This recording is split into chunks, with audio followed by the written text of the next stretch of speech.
Sign up का button, learn more का button, read more का बटन, ठीक है, और रजिस्टर का बटन, लॉगिन का बटन, ये सारे के सारे कॉल टू एक्शन बटन हैं। बाय नाउ का बटन, ऐड टू कार्ट का बटन, ये सारे कॉल टू एक्शन बटन है। इसको सीटीए भी कहा जाता है। क्लाइंट आपको कि ना सीटीए ऐड करना है यहाँ पे, तो आपको फौरन पता चल जाना, अच्छा ये कोई बटन या लिंक होगा जो कोई एक पर्टिकुलर एक्शन परफॉर्म करेगा। Call to action, this button is call to action, ठीक है, इसका ये इसलिए सीटीए बंद कहते हैं। अच्छा, modal, a window that appears on the top of the content of a web page और app screen, typically used to display additional information और prompt the user for an input. अब एक तो होता है पॉपअप, एक होता है पॉपअप आता है आपकी स्क्रीन पे, सेंटर में आ गया, इधर से आ गया, उधर से आ गया।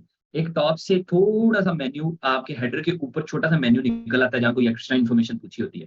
ये बहुत रेयर सिनेरियोज में होता है, उसको मॉडल कहा जाता है। बहुत रेयर सिनेरियो, बहुत कम यूज में आएगा, लेकिन ये आपके हेडर से भी ऊपर कोई इन्फॉर्मेशन एडिशनल आपसे लेनी है, आपसे कोई इनपुट लेना है। आपको जनरली किसी वेबसाइट पे आप जाते हैं, वो आपसे कहते हैं कुकीज इनेबल कर दो, टॉप पे हल्की सी लाइन आती है, उस पर लिखा होता है accept cookies, accept all cookies. वो जो टॉप पे छोटा सा सॉर्ट ऑफ लाइक पॉपअप तो नहीं है, वो एक मेन्यू है, जो छोटी सी विंडो है, जिसको आप मॉडल कहते हैं, ठीक है।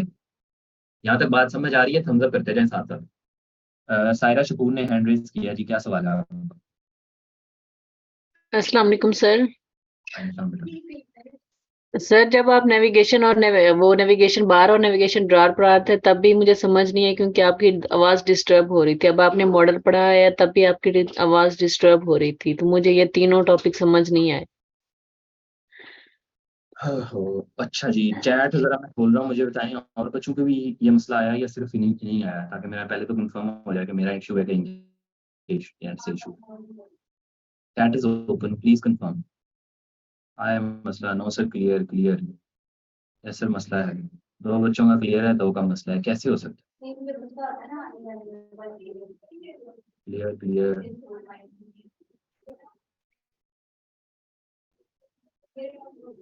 चलो अच्छा है, मैं चैट बंद करता हूँ, मैं दोबारा बताता हूँ बेटा, गौर से सुनिएगा। एक नेविगेशन बार और एक navigation drawer. Yes sir. Navigation drawer बेटा, कल परसों जब जैन की क्लास थी तो 3 बटन, लाइन वाला बटन बनाया था, उस पर क्लिक करके एक साइड से मेन्यू आता था, उसे नेविगेशन ड्रॉर कहते हैं। राइट या लेफ्ट से मेन्यू निकलता है एप्लीकेशन में, उसको नेविगेशन ड्रॉर कहते हैं। समझ आ गया? जी समझ आ गया या नहीं आया? सर, जैसे हम वो बर्गर वो होता है, यानी एक फाइल का वो हाँ जी, 3 लाइनों वाला जो होता है, जैसे हम जैसा कि आप, बर्गर। ये जीमेल की एप्लीकेशन है, देखिए ये मेरा फोन नजर आ रहा है, थोड़ा सा छोटी स्क्रीन जी में नजर जी आ रहा सर। हो, टॉप पे हैमबर्गर मेन्यू है, मैं इस पे करता हूँ तो ये छोटा सा मेरा जीमेल का मेन्यू खुल जाता है, ये वाला, ये एक सेकंड बाद क्लिक करूंगा, देखिएगा जी जी। ये छोटा सा मेन्यू खुल रहा है। इसको इसको हम्म। नेविगेशन, इसको नेविगेशन ड्रॉअर कहते हैं। ये तकरीबन हर एप्लीकेशन में होता है, ऐसे क्लिक करने से ये साइड से मेन्यू खुलता है, बहुत सारी एप्लीकेशन में होता है, इसको साइड से। Navigation drawer. हाँ जी। नेविगेशन ठीक बार है, अब क्या होती है? समझ आ गया। नेविगेशन बार होती है कि टॉप के ऊपर जहां पे नेविगेशन ड्रॉअर का बटन लगा हुआ है, उसके साथ कोई बटन लगा हो, कोई नोटिफिकेशन का बटन लगा हो, कोई लोगो लगा हो, उस पूरी बार को, जहां 3 लाइंस वाला बटन लगाया जाता है, उस पूरी बार को नेविगेशन बार कहते हैं। ये भी समझ आ गई? सर आपकी आवाज इसमें नेविगेशन बार में डिस्टर्ब हो रही थी। ये इतना समझ आया कि जो हम ऊपर हेडर में देते हैं कि अबाउट अस, कॉन्टेक्ट अस, वो ये इंफॉर्मेशन जो देते हैं, ये नेविगेशन बार होते हैं। वही नेविगेशन बार होती है, उसको हेडर कहते हैं, उसको हेडर कहते हैं। नेविगेशन बार जहां पे, जहां से ये 3 लाइंस वाले बटन पे क्लिक करके आपने नेविगेशन ड्रॉअर ओपन किया है, जहां वो 3 जी लाइन जी। का आइकॉन लगा है ना, उसके साथ कोई सर्च का आइकॉन लगा हो, प्रोफाइल का आइकॉन लगा हो, उधर कोई जी और जी। इस तरह के आइकॉन लगे हो, तो उस पूरी बार को नेविगेशन बार कहते हैं। वहां सर्च का आइकॉन भी हो सकता है, जी तो ठीक, ये टॉप वाली बार जहां अब से मैं समझ आ नेविगेशन, गया सर। ठीक है। आगे टैब बार और call to action cover clear हो गया था। अब ये मॉडल बता दूं। जी जी, मॉडल अच्छा, बता दो। मॉडल जो है, अब मुझे कोई इस तरह की वेबसाइट याद नहीं जिसपे मॉडल लगा हो, लेकिन मॉडल जनरली के हेडर के ऊपर कोई होगा, जैसा कि जनरली किसी किसी वेबसाइट पे आता है एक्सेप्ट ऑल कुकीज, एक लाइन आ जाती है टॉप पे, और जब तक आप हम्म। एक्सेप्ट नहीं करते उधर ही पड़ी रहती है। तो उस ऊपर जो टॉप से 1 लाइनर या 2 लाइनर का सॉर्ट ऑफ लाइक पॉपअप होता है, पॉपअप से थोड़ा सा ये फर्क होता है, पॉपअप तो कहीं भी हो सकता है स्क्रीन पे, लेकिन ये हमेशा टॉप पे ही जी होगा, जी। हेडर के ऊपर होगा, और 1 या 2 लाइंस का होगा, कोई ना कोई आपसे इंफॉर्मेशन के लिए होगा, या कोई चीज एक्सेप्ट कराने के लिए होगा, उसको मॉडल कहते हैं। सही। ठीक है sir, thank you. You are welcome. मैं आपको म्यूट करके लोअर हैंड कर रहा हूँ। लारेब आरिफ, आपका इसी से रिलेटेड कोई सवाल है या कुछ और सवाल है? अगर इसी से रिलेटेड तो फिर आप हैंड डाउन कर दें।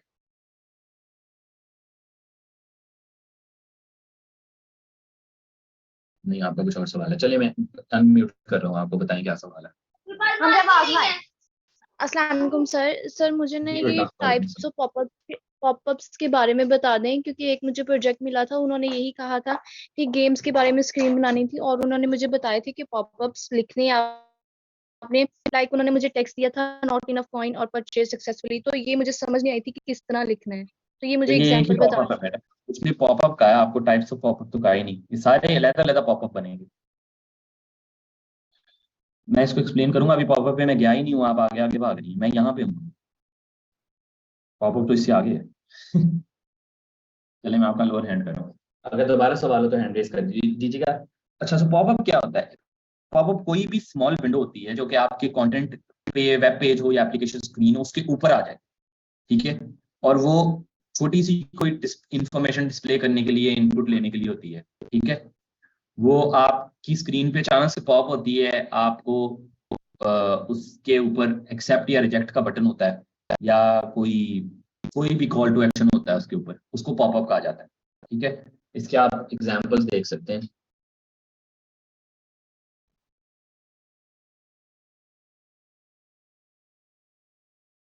पॉपअप इन एन ऐप, इसकी एग्जांपल देख लेते हैं। ये देखिए, ये नीचे से पॉपअप हुआ है, ठीक है? इसी तरह ये आईफोन वाले के लिए दिन में इस तरह के 1400 पॉपअप्स आपको आते होंगे हर एप्लीकेशन के अंदर, ये भी पॉपअप है, इसको पॉपअप कह सकते हैं आप, इसको पॉपअप कह सकते हैं, ठीक है? फिर इस तरह के पॉपअप्स भी होते हैं, आपने कोई चीज कंप्लीट की, वो शेयर का पॉपअप है ये, ठीक है? इसी तरह इस तरह के पॉपअप्स भी होते हैं जो वेट लिस्ट ज्वाइन करने के लिए फिल कर दें इन्फॉर्मेशन, तो इसको पॉपअप कहते हैं। तो पॉपअप्स के मल्टीपल, कोई एक स्पेसिफिक तरीका नहीं है पॉपअप का, popup can be of any design, लेकिन eventually the purpose of that popup is कि आपसे कोई एक एक्शन परफॉर्म करवाना है, उसको आप अगर किसी स्क्रीन के किसी भी एरिया में क्लिक करेंगे तो पॉपअप चला जाएगा आपका, ठीक है? कुछ पॉपअप ऐसे होते हैं जो मेंटरी होते हैं, स्क्रीन से नहीं जाते, जैसा कि ऐसे पॉपअप, इनको आप इधर उधर क्लिक करते रहेंगे, नहीं जाएंगे। यू इधर हैव टू क्लिक ओके और you have to click don't allow. और इस तरह के होते हैं जिसपे आप ओके डोंट अलाउ ना भी करें, साइड पे क्लिक करें तो चले जाते हैं। तो ये दो पॉपअप्स की एक किस्म की एग्जांपल है, ठीक है?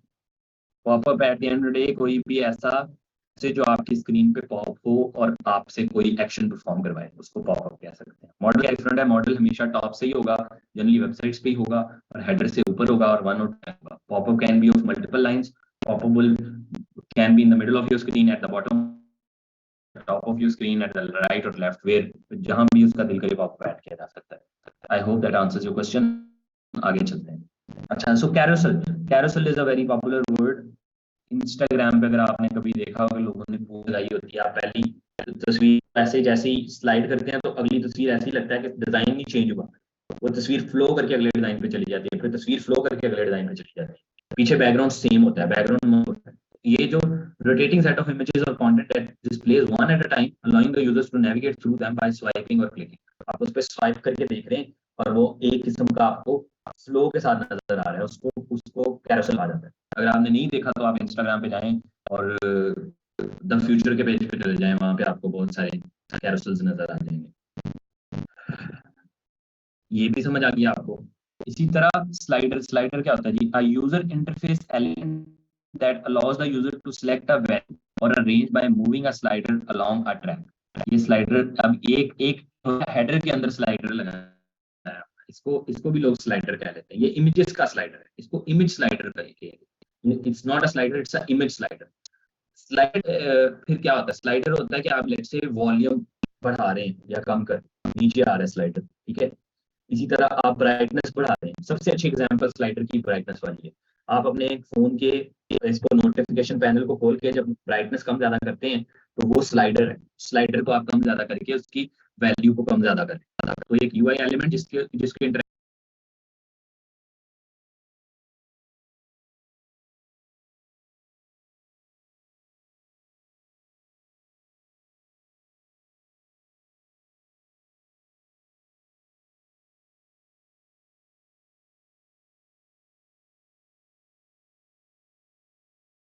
This meeting is being recorded. फिर एक दफा लोगो आता है, बाद में फाइबर की ऐप आती है। यूट्यूब खोलते हैं तो एक दफा यूट्यूब का लोगो आता है, फिर यूट्यूब की ऐप खुलती है। तो एक स्क्रीन जो कि 5-7 सेकंड के लिए या 1 सेकंड के लिए या तो आधे सेकंड के लिए स्क्रीन पे पॉपअप और फौरन चली जाए, लाइक अ वेलकम स्क्रीन इसको कह सकते हैं। तो इसको a screen that appears when a mobile app is launched, typically displaying the app's logo or a loading animation। उस पे loading animation भी हो सकती है, लोगो भी हो सकता है, और वो जैसे ही लोड होती है तो स्क्रीन खुल जाती है आपकी एप्लीकेशन, और ये शुरू में स्प्लैश स्क्रीन आती है। ठीक है, ये भी आंसर हो गया। इसी तरह टोस्ट क्या होता है?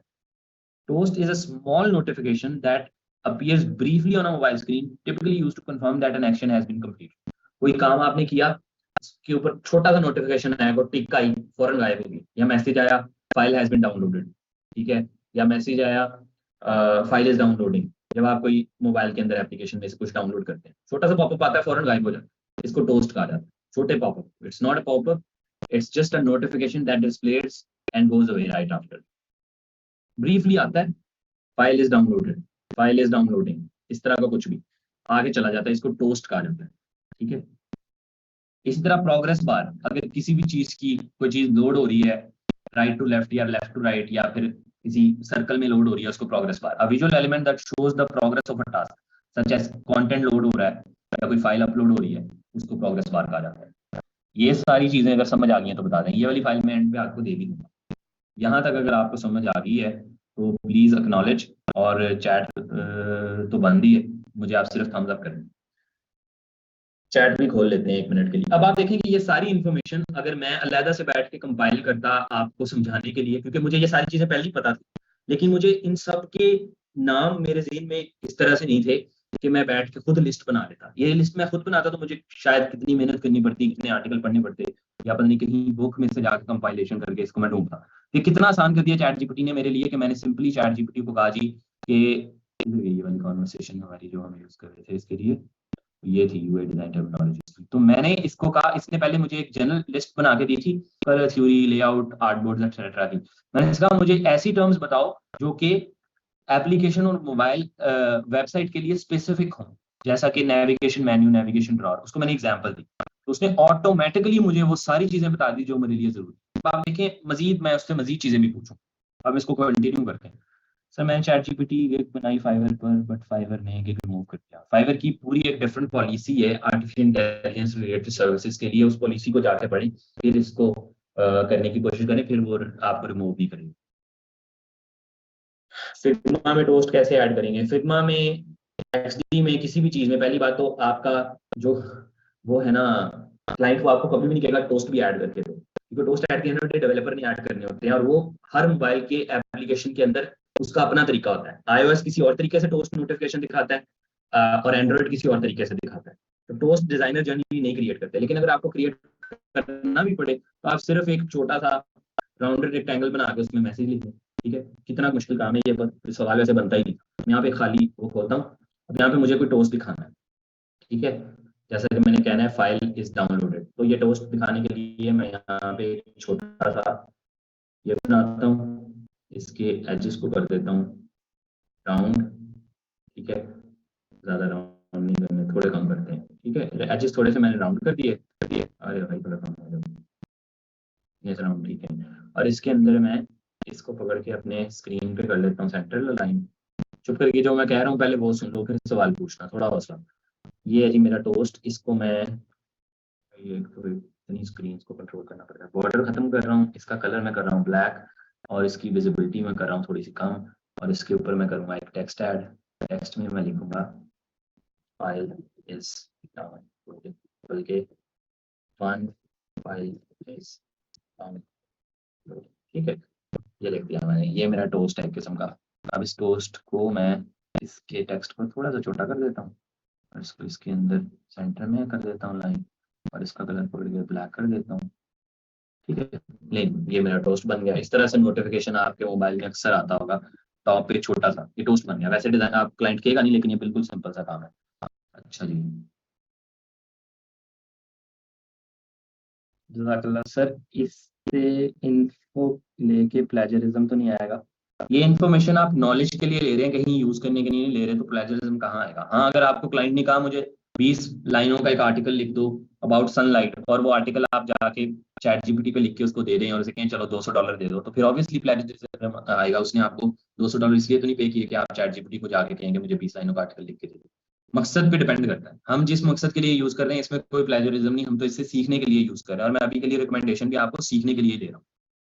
प्रोग्रेस बार की एग्जांपल देते हैं, सबसे बेसिक जितनी भी चीजें पढ़ाई में सबसे बेसिक चीज जो थी ना वो प्रोग्रेस बार थी। प्रोग्रेस बार, प्रोग्रेस बार कोई भी हो सकती है, जैसा कि विंडो इंस्टॉल हो रही है तो आपको प्रोग्रेस शो हो रही है कि 5% होगी, 10% होगी, कोई चीज डाउनलोड हो रही है उसकी प्रोग्रेस, कोई वीडियो सीख हो रही है उसकी प्रोग्रेस, ठीक है।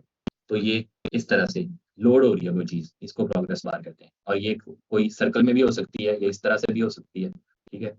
इसी तरह ये इस फॉर्मेट में भी हो सकती है, किसी भी फॉर्मेट में हो सकती है। प्रोग्रेस बार इस तरह से भी हो सकती है, ठीक है, स्टेप बाय स्टेप बता रही है इतनी प्रोग्रेस हो गई थी,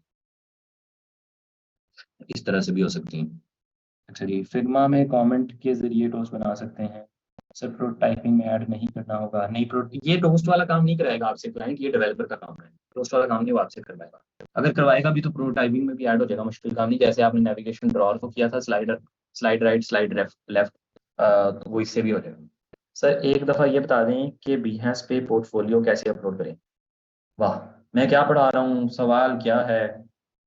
चैट नहीं खोलनी चाहिए आप लोगों के लिए ना, मैं क्या पढ़ा रहा हूँ बेटा, what are we studying today?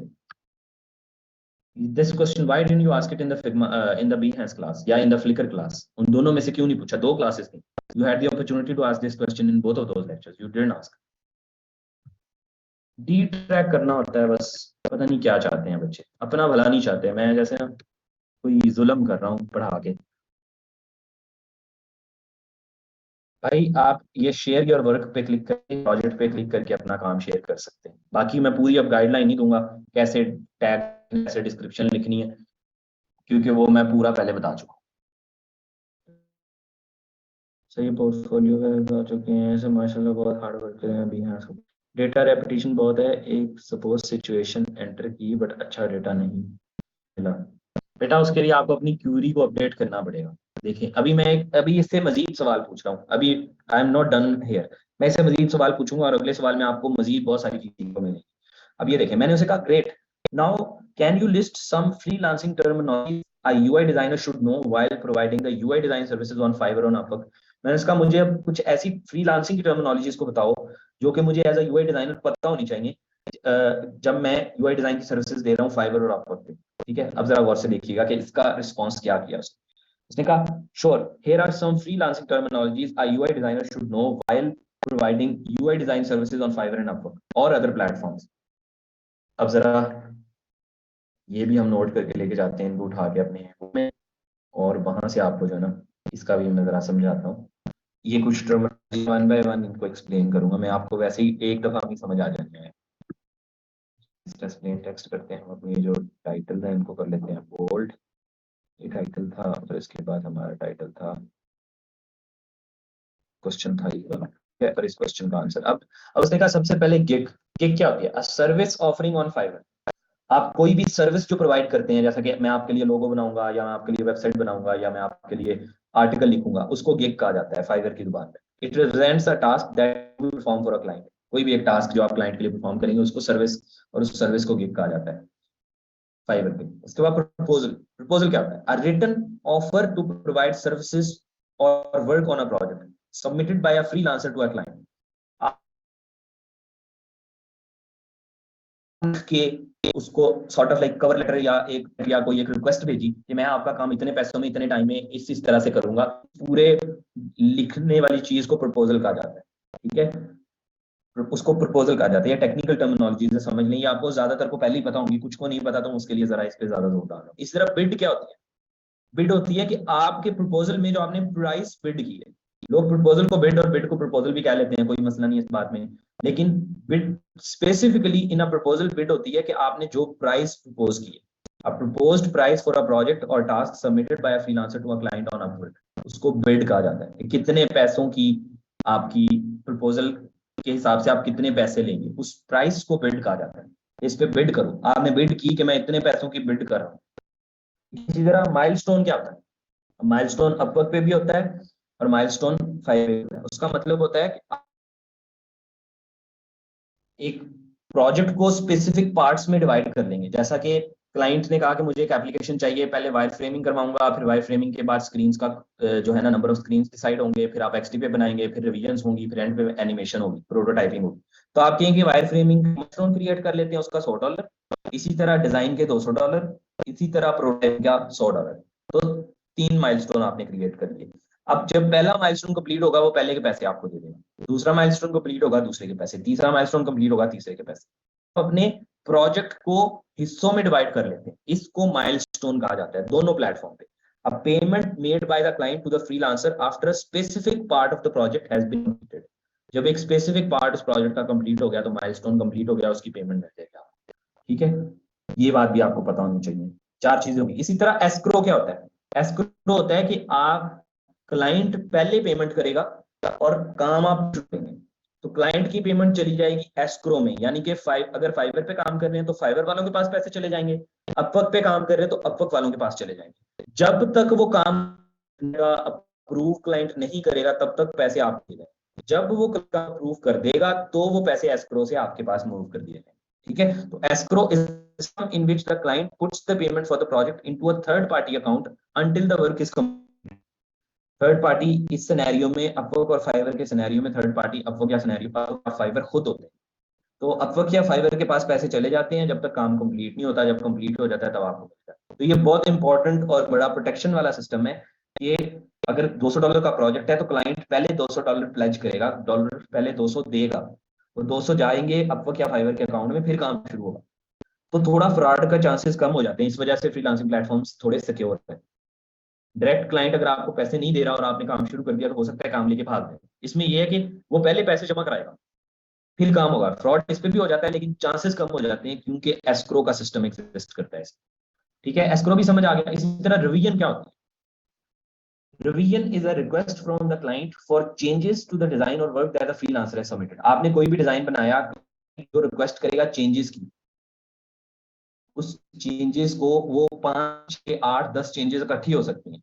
एक रिवीजन का मतलब 1 सेट ऑफ चेंजेस, और उसमें कितने भी चेंजेस हो सकते हैं। तो वो जो सारे चेंजेस का एक सेट है उसको एक रिवीजन कहा जाता है। तो इसी तरह फाइवर पे जब कहते हैं ना 5 रिवीजन, इसका मतलब है 5 दफा वो आपसे बार बार चेंज करवा सकता है। 3 रिवीजन का मतलब है 3 दफा चेंज करवा सकता है। 2 रिवीजन का मतलब 2 दफा। रिवीजन का मतलब है कि अनलिमिटेड टाइम्स वो आपसे चेंज करवा सकता है, सारी उम्र लगा रहे पता है। ये बात भी समझ आ गई, एस्क्रो भी समझ आ गई, माइलस्टोन भी, प्रपोजल भी, गिग भी।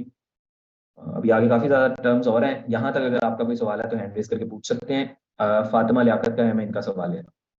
जी फातिमा। सर हम फाइवर पे अपने ऑर्डर पे एस्क्रो कैसे अप्लाई कर सकते हैं? आपको अप्लाई नहीं करना, ऑटोमेटिकली फाइवर एस्क्रो के सिस्टम पे चलता है। जब क्लाइंट पैसे पे करता है और वो फाइवर वालों के पास चले जाते हैं उसको एस्क्रो कहते हैं।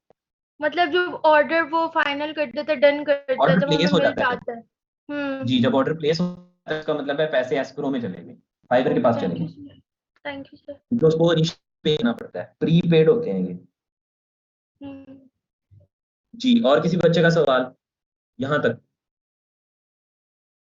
अगर है तो हैंड तो थम्स अप कर दें please.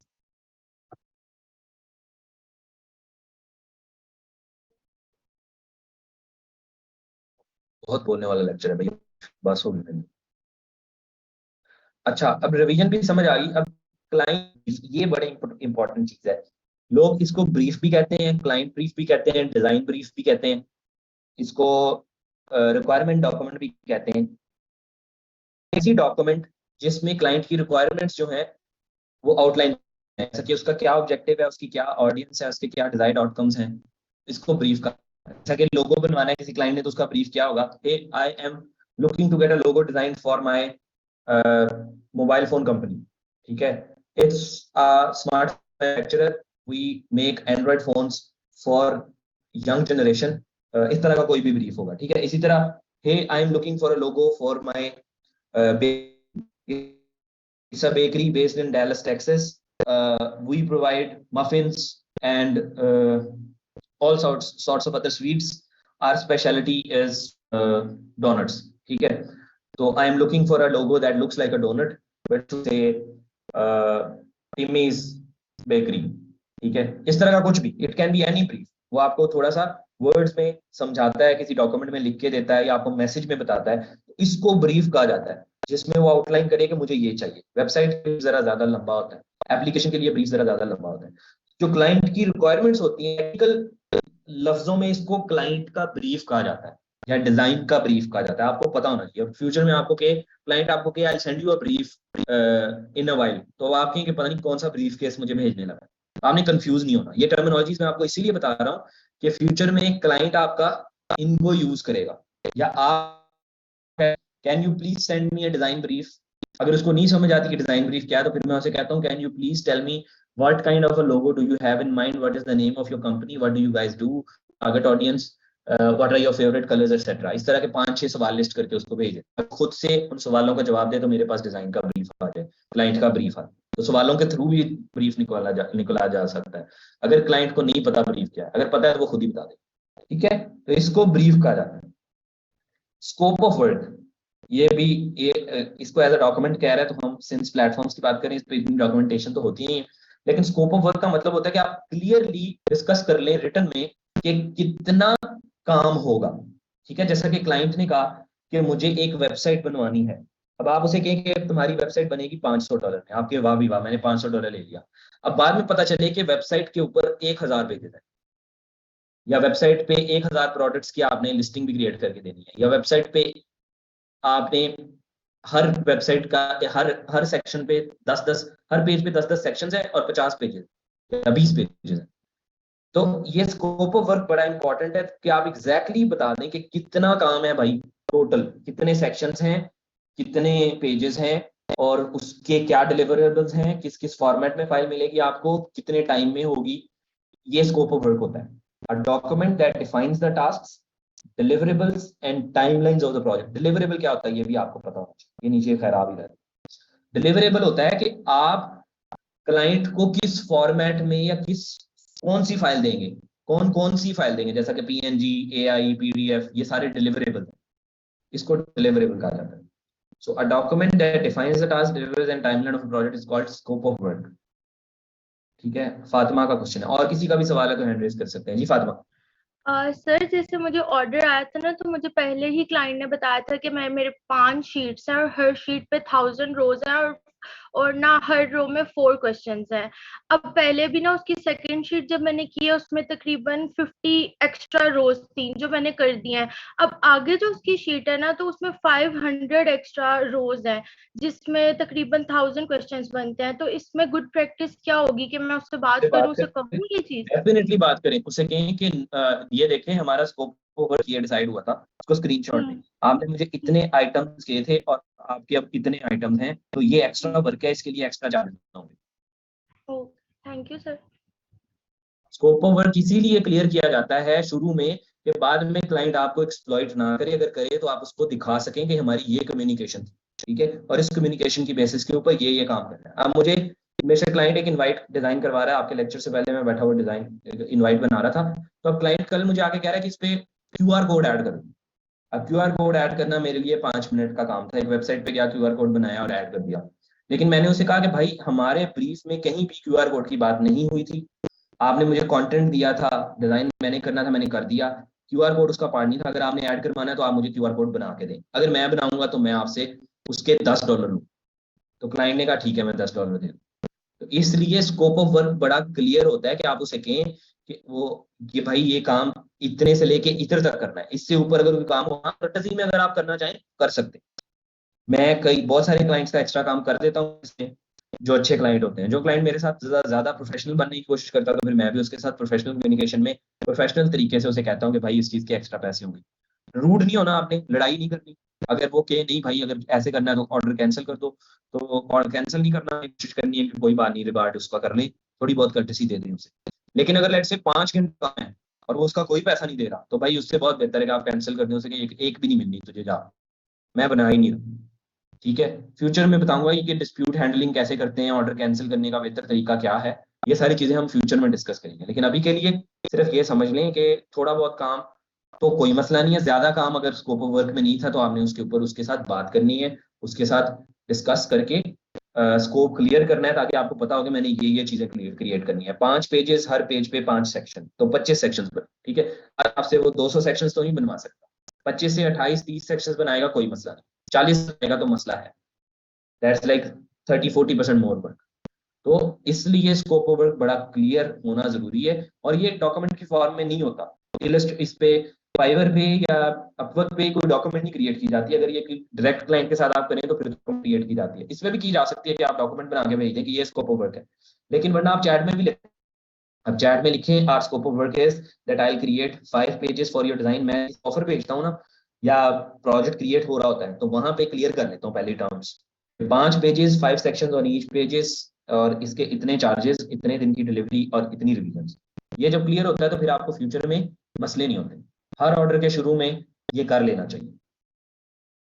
It's a very good practice to have a scope of work at the beginning. जी हमारा sir first of all sir I am really sorry to say कि जब टॉपिक स्टार्ट हुआ है ये वाला आज का चैट जीपीटी, तो सर मुझे बहुत बोरिंग लगा ये, और मैंने बहुत बर्दाश्त किया कि मैं 1 घंटा सुन लूं, और 1 घंटे के बाद मैंने सर लीव कर दिया था इसको। तो सर मुझे उसी टाइम पे कॉल आई, जो मैंने जॉब के लिए अप्लाई किया था मार्केटिंग की। सर मुझे कॉल आई और उन्होंने कॉल करके थोड़ा सा मेरा इंट्रोडक्शन लिया, और उन्होंने मुझसे पूछा आप कंटेंट लिख लेती हैं? तो सर मैंने कहा कि किस तरह का कंटेंट होगा? उन्होंने कहा आपको चैट जीपी का पता है? तो सर मैं इतनी परेशान हुई कि आप पढ़ा रहे थे तो मुझे लगा ये इनरेलेवेंट है, ये नहीं होगा। तो सर वो चैट जीपी मैंने उनको बोला मैं चैट जीपी पढ़ रही थी अभी, लेकिन मैंने मीटिंग जो है वो लीव कर दी थी। तो सर मैंने उनसे कॉल बंद किया। अब उन्होंने कहा कि आप चैट जीपी पे ना कुछ आर्टिकल वगैरह करके दो। तो सर मैंने दोबारा ज्वाइन किया है। तो सर सही कह रहे हैं आप कि वाकई में हर चीज़ का फायदा होता है, और ये सर जरूरी है, बच्चों को नहीं पता कि ये चीज़ इस तरह से है। तो सर आपका सिनेरियो इज गए वेरी भाग रेयर हुआ। Case scenario, it's a coincident कि वो अचानक से यस ऐसे सर। हो गया। कहने का सर मकसद ये कंटेंट। कि हो सकता है आपको वो जॉब मिले ना मिले, doesn't matter। मैं मुझे पता है कि मैं क्लास के अंदर वही टॉपिक लेके आता हूँ जिसका कोई ना कोई फायदा होता है। यस बच्चों को नहीं सर। समझ आती, उसमें या आपका कसूर नहीं है। जब हम आपकी एज में लेकिन थे तो हमें भी यही लगता था कि टीचर बेवकूफ है, इसको लगता है कि मुझे इस चीज की सीखने की जरूरत है, जबकि मैं तो खुद बहुत बड़ा उस्ताद हूँ। तो इसलिए हमें उस वक्त यही लग रहा होता है, ठीक है। सर लेकिन उन्होंने इवेंचुअली जब सर कोई वो जो चीज लेके हायरिंग आता है तो उसका कोई ना कोई मकसद होता है। सर वो जो हायरिंग मैनेजर थी उन्होंने कहा कि जब मेरा इंटरव्यू हुआ था, उन्होंने मुझे हाँ जी। कहा था कि आप आर्टिकल लिखो, कोई एक टॉपिक लिखो, एक हम्म, पैराग्राफ लिखो। तो आप यकीन करें मैंने हम्म। चैट जीपी को यूज किया है, और मैंने क्विकली लिख के दिया और मेरी सिलेक्शन हो गई। और आपको चैट जीपी आना चाहिए। मैंने कहा जी सर ठीक है। तो सर मैंने फिर क्लास दोबारा ज्वाइन की। Sir I am really sorry to say, तो गलती हो गई सर मेरे से, मुझे वाकई थैंक में यू दोबारा। Thank you sir. मुझे समझ नहीं आ रही how to react on this, ठीक है। We leave it sir at that. जब थैंक यू उन्होंने बट मुझे बोला है जब उन्होंने मुझे बोला है मिस हमारा आपको चैट जीपी का पता है, आप कंटेंट वहां से भी लिख सकती हैं, तो सर मेरे रंग उड़ गए। ओ शिट, ये वाकई में आप ठीक कह रहे थे सर। पता नहीं, it's a crazy coincidence. I don't know how to react on this again. We'll continue our lecture. Thanks so much for sharing your confession. भाई अगर आपको नींद आए कोई मसला नहीं, आप सो जाएं। मैं किसी को नहीं रोकता। मैं अगेन आपको कह रहा हूँ, you are not at the stage of life जहाँ पे आपको हैंड होल्डिंग की जरूरत है, जहाँ पे आपकी उंगली पकड़ के आपको कहीं लेके जाने की जरूरत है। अब आपको अपनी भलाई का, अपनी बुराई का, अपनी अच्छाई का, अपनी हर चीज का बड़े अच्छे से आपको अपनी भलाई का, बुराई का, हर चीज का अंदाजा है। तो आपको खुद पता होना चाहिए कि मैंने कोई चीज सीखनी है या नहीं सीखनी। देखें कोई भी बंदा कभी भी एक्स्ट्रा माइल नहीं जाता किसी चीज के लिए।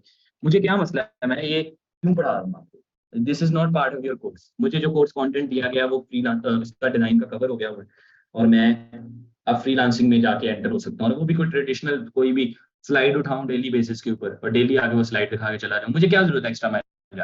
Why am I doing it? Why am I bringing guests into your class? Why am I talking to my friends and asking them कि मुझे मेरी क्लास में आके ये पढ़ाओ? क्यों कर रहा हूँ ये? कोई बंदा नहीं करता। क्यों सेल्फ बेस्ड असाइनमेंट क्यों दे रहा हूँ? कि मतलब आप कभी इसके बारे में बैठ के सोचिएगा कि सर तो लेक्चर दे के चले जाती है, तो हमें सेल्फ बेस्ड असाइनमेंट क्यों दी है? शायद आपको अभी आपका नेगेटिविटी ऑफ योर माइंड आपको ये बताए कि अपनी जान छुड़वाना चाहता है, इसलिए करना चाहता है। नहीं भाई, मेरी 3 माह की ड्यूटी है। मैं डेली आऊँ, 1 घंटा 50 मिनट पढ़ाऊँ, चाहे स्लाइड से पढ़ाऊँ, चाहे किसी जगह से कंटेंट चोरी करके पढ़ाऊं, चाहे जैसे मर्जी पढ़ाऊं, मुझे मेरी तनख्वाह मिलती है। लेकिन मेरे लिए ट्रेनिंग इज माय पैशन। तो मैं इसलिए मेरी कोशिश होती है कि बच्चे को हर एस्पेक्ट ऑफ दैट इंडस्ट्री का पता होना चाहिए, ताकि फ्यूचर में इसका फायदा हो। मैं इस पे ज्यादा ज्ञान नहीं झाड़ूंगा। हम इस बात को कंटिन्यू रखेंगे जो बात हम कर रहे थे। Will get back to our document. लेकिन कहने की बात ये है कि जो चीज़ पढ़ाई जाती है उसका कोई ना कोई मकसद होता है, उस पर तवज्जो दिया करें, आपके ही फायदे के लिए, आपकी ही बेहतरी के लिए, आपको ही डायरेक्शन देनी। ठीक है, अल्लाह ताला आपको कामयाब करे। हम सवाल लेंगे फातिमा का एंड देन विल कंटिन्यू। जी फातिमा। अच्छा सर, मुझे एक और बात बता दें कि मेरा ये जो क्लाइंट था ना, इसने मुझे ये कहा था कि आपने गूगल शीट की जो फाइल है ना, इस पे ऑनलाइन काम करना है, इसको डाउनलोड नहीं करना। तो जी। उसका कोई मसला तो नहीं है सर?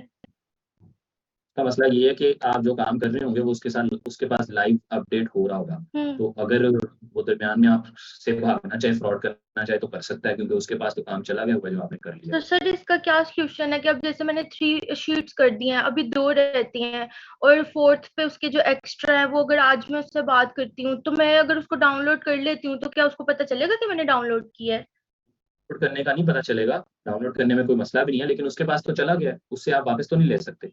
आपको डाउनलोड करने के से कौन सा ऐसे होना कि वहां से डिलीट हो जाएगा, वहां से आप डिलीट भी करेंगे तो वर्जन कंट्रोल में पड़ा रहेगा। तो फिर आप उनके मुझे पास जरा वो, इसका सोल्यूशन बता दें कि क्या करूँ मैं? मुझे बोलने देना। सॉरी। पहला तो सोल्यूशन ये है अच्छा, सो सोल्यूशन ये है कि आप, अगर क्लाइंट इस तरह का पहली दफा किसी क्लाइंट से काम कर रहे हैं और वो कह रहा है लाइफ पे काम कर रहे हैं, और वो बाद में आपकी स्कोप ऑफ वर्क से भी आगे पीछे जा रहा है, तो इसका सोल्यूशन तो यही है कि आप उससे काम करने से पहले ही आपको डिस्कस करना चाहिए था कि मैं लाइफ पे काम नहीं करूंगी, ऑफलाइन काम करूंगी। जब पेमेंट क्लियर हो जाएगी, मैं आपको पहले उसकी स्क्रीनशॉट दूंगी, जब पेमेंट क्लियर हो जाएगी फिर मैं आपको उसकी लाइव एक्सेस दे दूँ। ठीक है। अब अगर वो इस बात पे नहीं एग्री करता है, इसका मतलब है ऑब्वियसली उसकी इंटेंशंस ठीक नहीं है और वो he is planning on scamming. ठीक है, आपको शुरू में पता चल जाता है। लेकिन अगर वो एग्री करता है ठीक है ऑफलाइन कर लो और बाद में ऑनलाइन दे देना, तो कोई मसला नहीं है। तो आप स्कोप ऑफ वर्क भी उसके साथ क्लियर करें, आप अगला गया उसके ऊपर कुछ भी ना करें, उसके ऊपर सब्र करें, और उसे कहें कि पहले तो मेरे स्कोप ऑफ वर्क पे बात करें कि इसके लिए मुझे एक्स्ट्रा पे करना है, पैसे उस फॉर्म पे है। ये किसी प्लेटफॉर्म पे क्लाइंट है या डायरेक्ट क्लाइंट है? सर फाइवर पे है। ऑर्डर प्लेस किया है उसने? सर हो गया होगा, मैंने आपको लास्ट टाइम उसकी पेमेंट लिखवाई थी ना, ये वही है। कितने पैसे हैं? $450। जिसने $450 प्लेज किए हैं, बहुत कम चांसेस हैं कि वो स्कैमर हो। तो आप क्योंकि उसके सर साथ मैंने पोलाइटली उसके बात करें। रिव्यूज वगैरह भी देखे थे, मतलब उसका नहीं, वो स्कैमर, लास्ट वीक में भी रिव्यू था।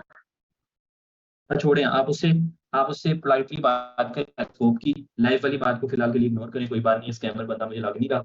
वो लाइफ पे ही आप काम करते रहे, उसकी कोई रिक्वायरमेंट होगी शायद, उसको रन टाइम पे डेटा चाहिए, तो उससे सिर्फ स्कोप की बात करिए, अगर वो एग्री करता है तो इसको कंटिन्यू करिए। Okay, thank you sir. You're welcome, मैं आपको म्यूट करके लोअर हैंड कर रहा हूँ। Will continue our discussion. Scope of work का समझ आ गया हमें। So the next thing is wire frame. आपको ऑलरेडी पता है वायर फ्रेम क्या होता है। जब हमने लेआउट या स्ट्रक्चर बनाया किसी भी एप्लीकेशन की, ये अर्ली स्टेज प्रोसेस है एप्लीकेशन या वेबसाइट का, खाली पेंसिल के साथ या किसी टैबलेट के साथ या किसी वायर फ्रेमिंग टूल के साथ, उसको वायर फ्रेम कहा जाता है। स्टाइल गाइड क्या होती है? जैसे ब्रांडिंग ब्रांड गाइड होती है, उसी को स्टाइल गाइड भी कहा जाता है। A document that outlines the designs of elements for a project including color palette, typography और visual elements, उसको स्टाइल गाइड कहा जाता है। उसको ब्रांड गाइड भी कहा जाता है, उसको ब्रांड आइडेंटिटी भी कहा जाता है, उसको ब्रांड आइडेंटिटी गाइड भी कहा जाता है। ठीक है। अगर ब्रांड गाइड और स्टाइल गाइड में फर्क आपने पूछना, तो ब्रांड गाइड मोस्टली लोगो से रेलेवेंट चीजों की बात करनी होती है, और उसी का वो वाला पार्ट जहाँ पे उसकी कलर पैलेट की, टाइपोग्राफी की और विजुअल एलिमेंट्स की बात होती है, तो ब्रांड गाइड के पार्ट को उसको स्टाइल गाइड कहा जा सकता है। स्टाइल गाइड में लोगों पे इतनी ज्यादा बात नहीं भी होगी, तो भी स्टाइल गाइड ऑब्वियसली, पर ये अल्टरनेटिवली यूज होते हैं, इतना कोई टेक्निकल होता नहीं है जिसको इतनी ज्यादा चीजों। Style guide, brand identity guide, सारी चीजें अल्टरनेटिवली यूज होती है। डिलीवरेबल्स क्या होता है? द आइटम्स और work that a freelancer is required to submit to the client as part of the project. PNG, PDF, AI files, इन सबको डिलीवरेबल्स कहा जाता है। ठीक है, जो भी आइटम्स आपने डिलीवर कर, ये बड़ी इंपॉर्टेंट टर्म है। एनडीए, बहुत सारे क्लाइंट आएंगे, वो कहेंगे I would like to sign an NDA with you, non disclosure argument. इसका मतलब होता है कि क्लाइंट ने जो भी आपको इंफॉर्मेशन दी है, उसका आइडिया है, वो आप किसी के साथ डिस्क्लोज नहीं करेंगे और उस आइडिया पे खुद भी काम नहीं करेंगे। ये नहीं कि क्लाइंट के जहन में एक रेवोल्यूशनरी आइडिया है, उसने कहा कि एप्लीकेशन का डिजाइन करवाना है, जो एप्लीकेशन लोगों को जो है ना, लेट्स से ट्रेन बुक करने की हेल्प करती है, और दुनिया में लेट्स से ट्रेन बुक करने की कोई एप्लीकेशन, ऐसा वर्ल्ड है मैं एग्जांपल दे रहा हूँ, वैसे तो हजारों ऑब्वियसली। तो उसने कह दिया, भाई मैं एग्जांपल दे रहा हूँ और रिएक्शन ना करो, तो समझ नहीं आती आप लोगों को, पता नहीं क्यों सरकाज़म नहीं है किसी बच्चे में। मैं आई एम गिविंग एग्जांपल कि उसके पास कोई ऐसा रेवोल्यूशनरी आइडिया आया जो कि पहले एग्जिस्ट नहीं करता, तो वो कहता है कि मेरे साथ पहले एनडीए करो। एक ये लीगल कॉन्ट्रैक्ट होता है जो कि फ्रीलांसर को प्रोहिबिट करता है, उसको रोकता है कि वो उसकी इन्फॉर्मेशन को किसी और के साथ शेयर करे। जिस क्लाइंट के साथ आप एनडीए करेंगे उसका काम आप पोर्टफोलियो में नहीं डाल सकते। जिस क्लाइंट के साथ आप एनडीए करेंगे उसका काम आप कहीं और डिस्प्ले नहीं कर सकते। जिसके लिए आप एनडीए करेंगे आप किसी और को बता नहीं सकते कि आप इस क्लाइंट के लिए आपने क्या काम किया। इसी तरह जिसके साथ आप एनडीए करेंगे वो काम आपका नॉन डिस्क्लोज होएगा। बस इसमें इसको एनडीए का मतलब यही होता है कि ये वाला जो भी काम मेरे साथ किया जाएगा, जो भी कम्युनिकेशन मेरे साथ की जाएगी, वो आप किसी और के साथ डिस्क्लोज नहीं करेंगे। जनरली कॉन्फिडेंशियल चीजों पे होती है। आप किसी गवर्नमेंट के साथ काम कर रहे हैं, किसी इंटेलिजेंस एजेंसी के साथ काम कर रहे हैं, तो वो एनडीए के अंडर काम करते हैं। कुछ बिजनेसेस भी एनडीए के अंडर काम करते हैं। मैंने बहुत सारे बिजनेसेस के साथ अंडर एनडीए काम किया है। वो आपको एक 2 पेजेस का 3 पेजेस का कॉन्ट्रैक्ट भेजते हैं, उस पर आप साइन करके वापस भेज देते हैं। एक छोटी सी इंपॉर्टेंट चीज जो इसमें आपको पता होनी चाहिए कि एनडीए का एक स्ट्रक्चर होता है। आप यूट्यूब गूगल पे जाके लिखिएगा what is a typical structure for a NDA, ChatGPT पे लिख लीजिएगा, वो आपको बता देगा। अब अगर आपका एनडीए कुछ और चीजें इंक्लूड करता है, जैसा कि एनडीए में बड़ी टेक्निकल चीजें लिख देते हैं, जैसा कि हम आपसे मजीद काम करवाएंगे तो आप पैसे नहीं मांगेंगे, हम आपसे लाइफ टाइम सपोर्ट लेंगे, आप जिंदगी में कभी भी चेंजेस करा सकते हैं। इस तरह की कोई भी चीज अगर एनडीए में लिखी है तो आपने बिल्कुल भी साइन नहीं करना, क्योंकि that is not an NDA. वो एनडीए के को मिस यूज करके मैनिपुलेट करके आपसे एक्स्ट्रा टर्म्स के ऊपर एग्री करवा रहे हैं।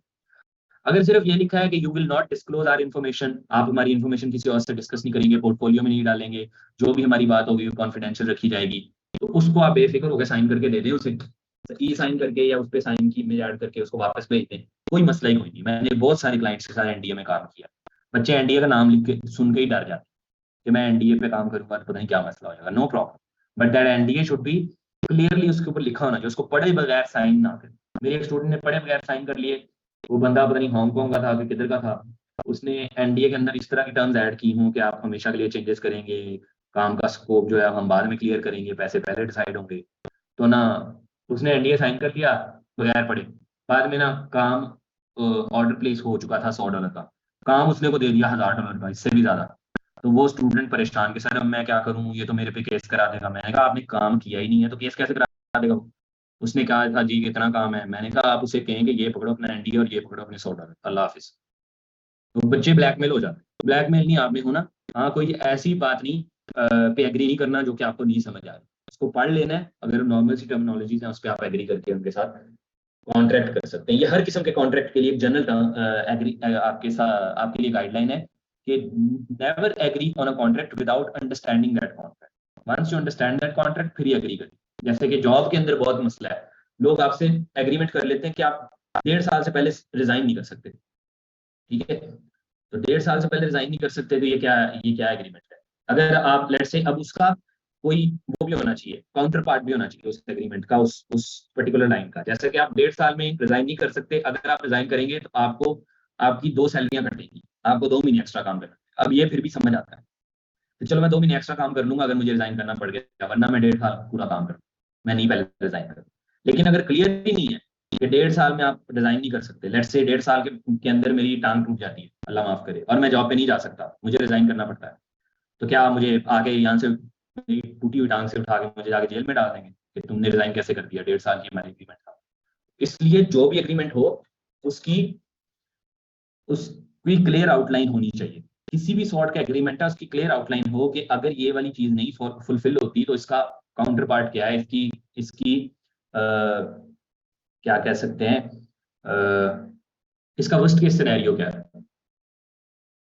तो वो अगर क्लियर है तो फिर आप कॉन्ट्रैक्ट कर सकते हैं। जनरली इस तरह के कॉन्ट्रैक्ट ना करें जो आपको टाइम का बाउंड में डालेंगे। साल मिनिमम मैं जॉब करूँ, क्यों करूंगा भाई, मुझे तुमने खरीद लिया, मेरा 6 माह में दिल करेगा मैं छोड़ दूंगा, मेरा दिल करेगा मैं 5 साल में छोड़। तो ये इस तरह का एग्रीमेंट नहीं होना चाहिए। दूसरा, ये it should be open both sided. अब आप भी फिर ये ना अज्यूम करें कि वो बंदा कहेगा मैं आपको 5 साल का कॉन्ट्रैक्ट दे रहा हूँ आपको निकालूंगा नहीं। जब जिस दिन आपको इलीगल काम करेंगे, जिस दिन आप रूल्स को तोड़ेंगे तो आपको निकाल दिया जाएगा। 1 मंथ नोटिस होता है जनरली, हायरिंग पे भी और फायरिंग पे भी। Hiring and firing 1 month notice पे होती है कि अगर मैं छोड़ूंगा तो मैं 1 माह का नोटिस दूंगा और 1 माह काम करके आपको 1 माह पहले बताऊंगा, आप 1 माह में मेरी रिप्लेसमेंट ढूंढेंगे, फिर मैं छोड़ूँ। इसी तरह अगर आपको निकाला जाएगा तो आपको 1 माह का नोटिस दिया जाएगा, आपको 1 माह की सैलरी मिलेगी, आपको 1 माह काम करेंगे, आपको पहले बता दिया जाएगा ताकि आप अपनी जॉब ढूंढ ले, आप छोड़ दो। तो ये कॉन्ट्रैक्ट्स बड़े क्लियर होने चाहिए। NDA is just one sort of contract, इस तरह के और भी बहुत सारे कॉन्ट्रैक्ट्स हैं। आई होप आपको ये बात समझ आ गई हो। समझ आ गई तो थम्स अप, नहीं समझ आई तो हैंड रेज कर सकते हैं। Very good.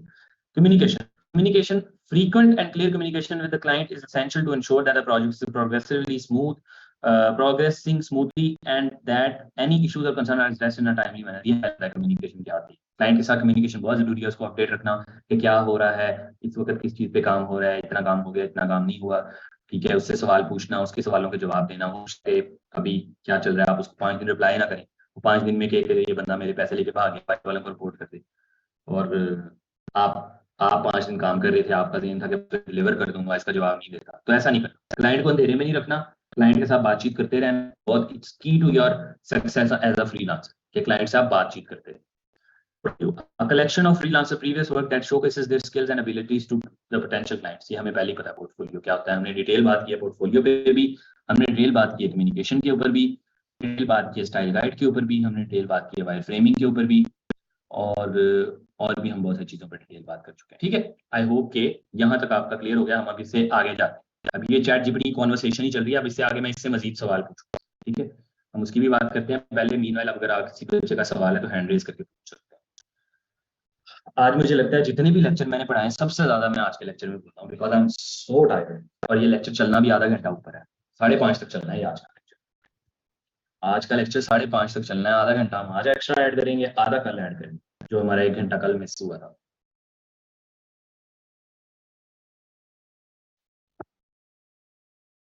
अच्छा जी, आई होप कि आपको क्वेश्चन सीखने को मिल रहा है अभी तक। चैट नहीं मैं भी खोल रहा, मैं सिर्फ ये हैंड रेज वाले बच्चों के सवालों के जवाब। जी मोहम्मद रिजवान।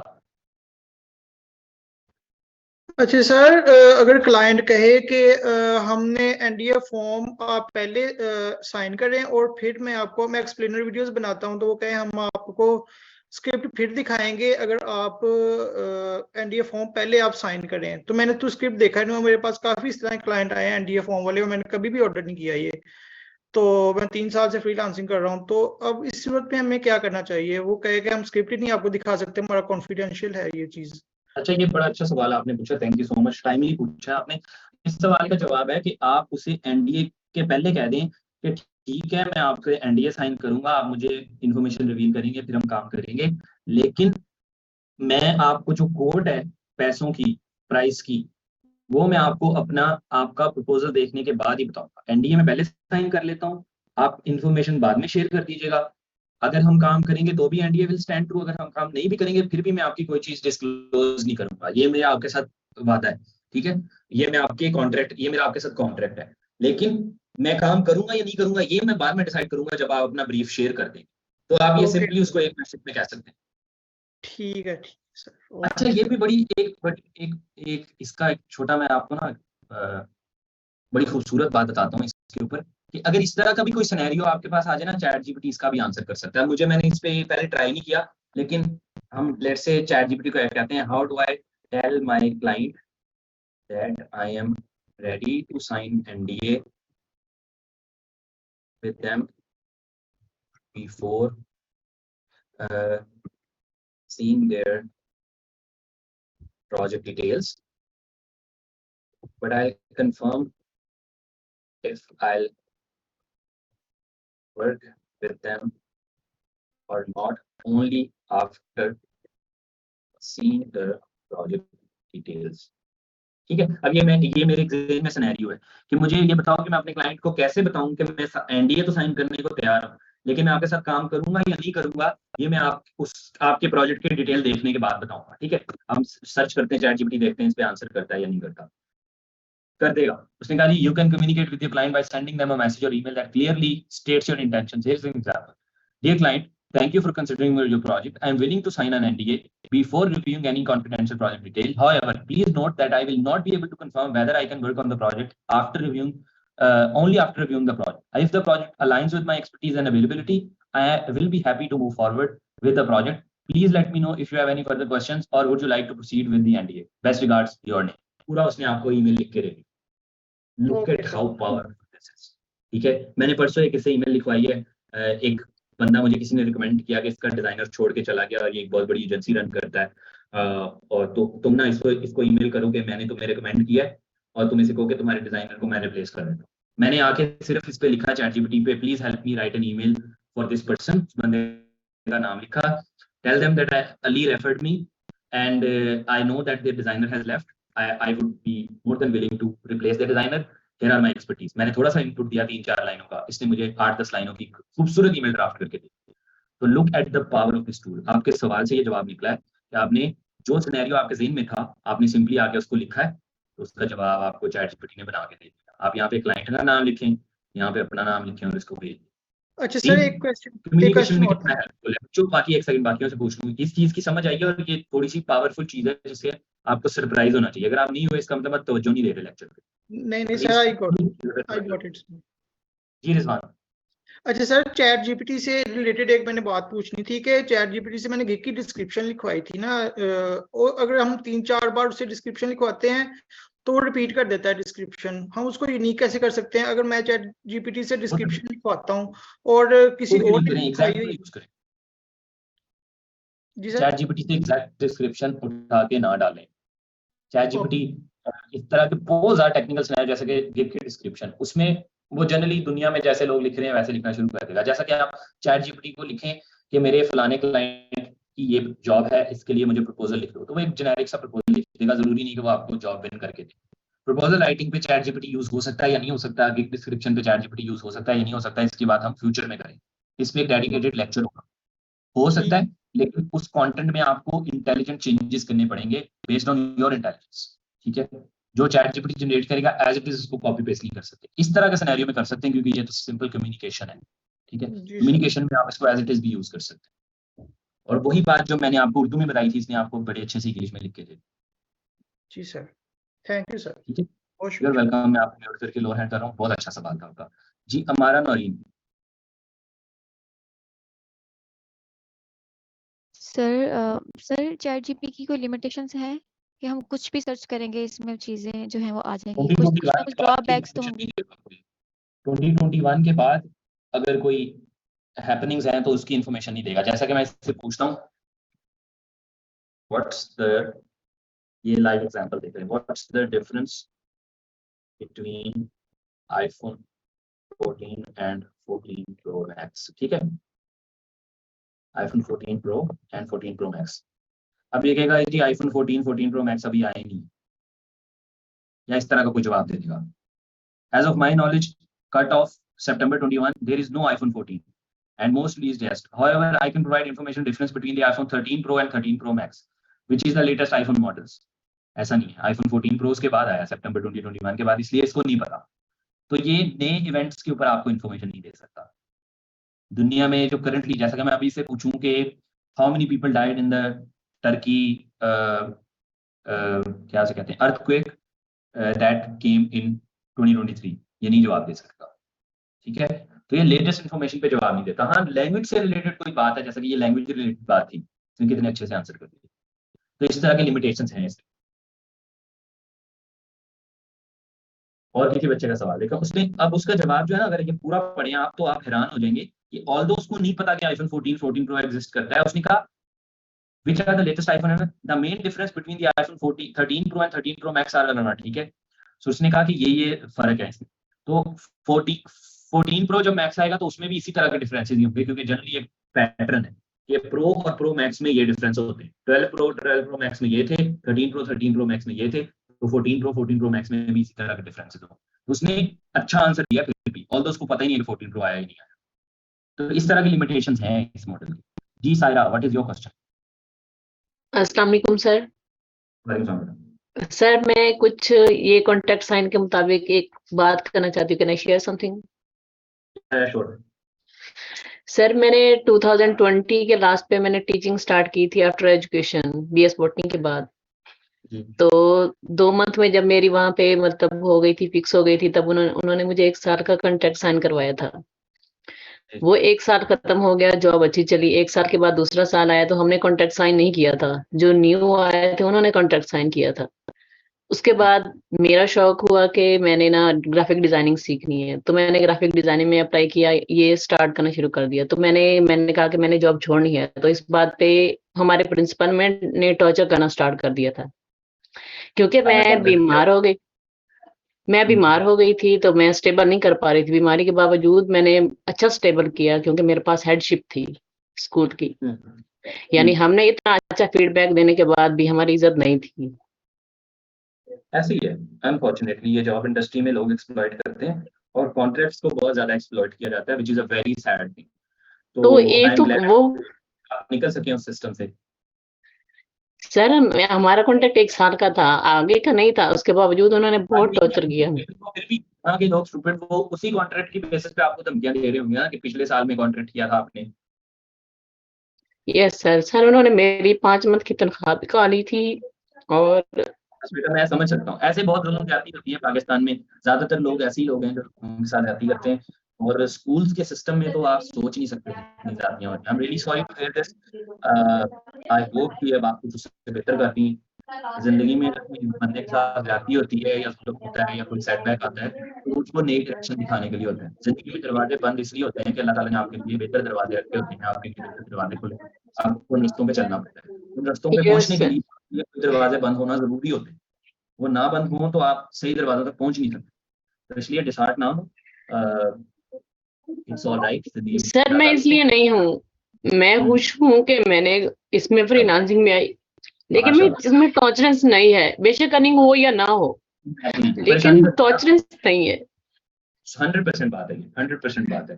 देखेंगे वो इतना ज्यादा मुश्किल, देखिए मैं आपकी स्टोरी के साथ काफी हद तक रिलेट कर सकता हूँ। कोई सिनेरियो कोई सिचुएशन ही ऐसी होती है कि जिसमें ना इंसान के हाथ में कुछ होता ही नहीं है कि आप कुछ कर सके, वहां पे आप मजबूर होते हैं, ठीक है।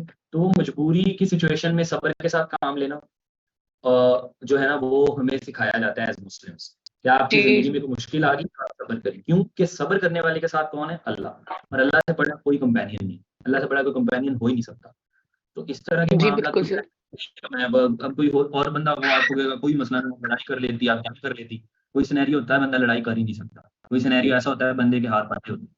कोई सिनेरियो ऐसा होता है कि इंसान मजबूर होता है। तो वो मजबूरी में जहाँ पे आप एक्शन नहीं ले सकते, आपके कंट्रोल में नहीं है, वहाँ आप सब्र करें और अल्लाह पे यकीन रखें। और ये सोचें कि कुछ ना कुछ बेहतरी है इसके अंदर, और उस सब्र के अंदर अगर आप कामयाब हो गए उस जर्नी में, उस मुश्किल में, तो इंशाल्लाह उसके आगे आसानी है। क्योंकि अल्लाह खुद कहता है कि बेशक हर मुश्किल के बाद आसानी। ठीक जी है। सर हमारे माँ बाप की बात तरबियत थी कि हम अपने बड़ों के आगे ज्यादा बहस नहीं करते, बेशक नहीं, आई एम सो इसलिए प्राउड ऑफ सर यू। आपको कामयाबियां दे, मजीद कामयाबियां दे। Thank you for sharing your story. all of us are very proud of you. All of us have problems, difficulties, hardships in our life. हर कोई किसी ने setbacks देखे, किसी न किसी स्टेज पे, किसी न किसी बात पे उन्होंने मसले मसाइल देखे। अच्छा बंदा वही होता है जो साबित कदम रहता है और हालात का मुकाबला करता है और हिम्मत नहीं हारता। और वो हालात ही उसको उस ग्राइंडिंग से गुजर के ही जो है ना वो कहीं ना कहीं पहुंचता है, उसी मुश्किलात में से पहुंच के ही वो बेहतर होता है। We are very proud of you. आप बेफिक्र हो जाएं, हम सब आपके साथ हैं। अल्लाह ताला आपको मजीद कामयाबी दे। Thank you for sharing. Thank you so much sir. जज़ाकल्लाह। अच्छा जी, अम्मारा नौरीन।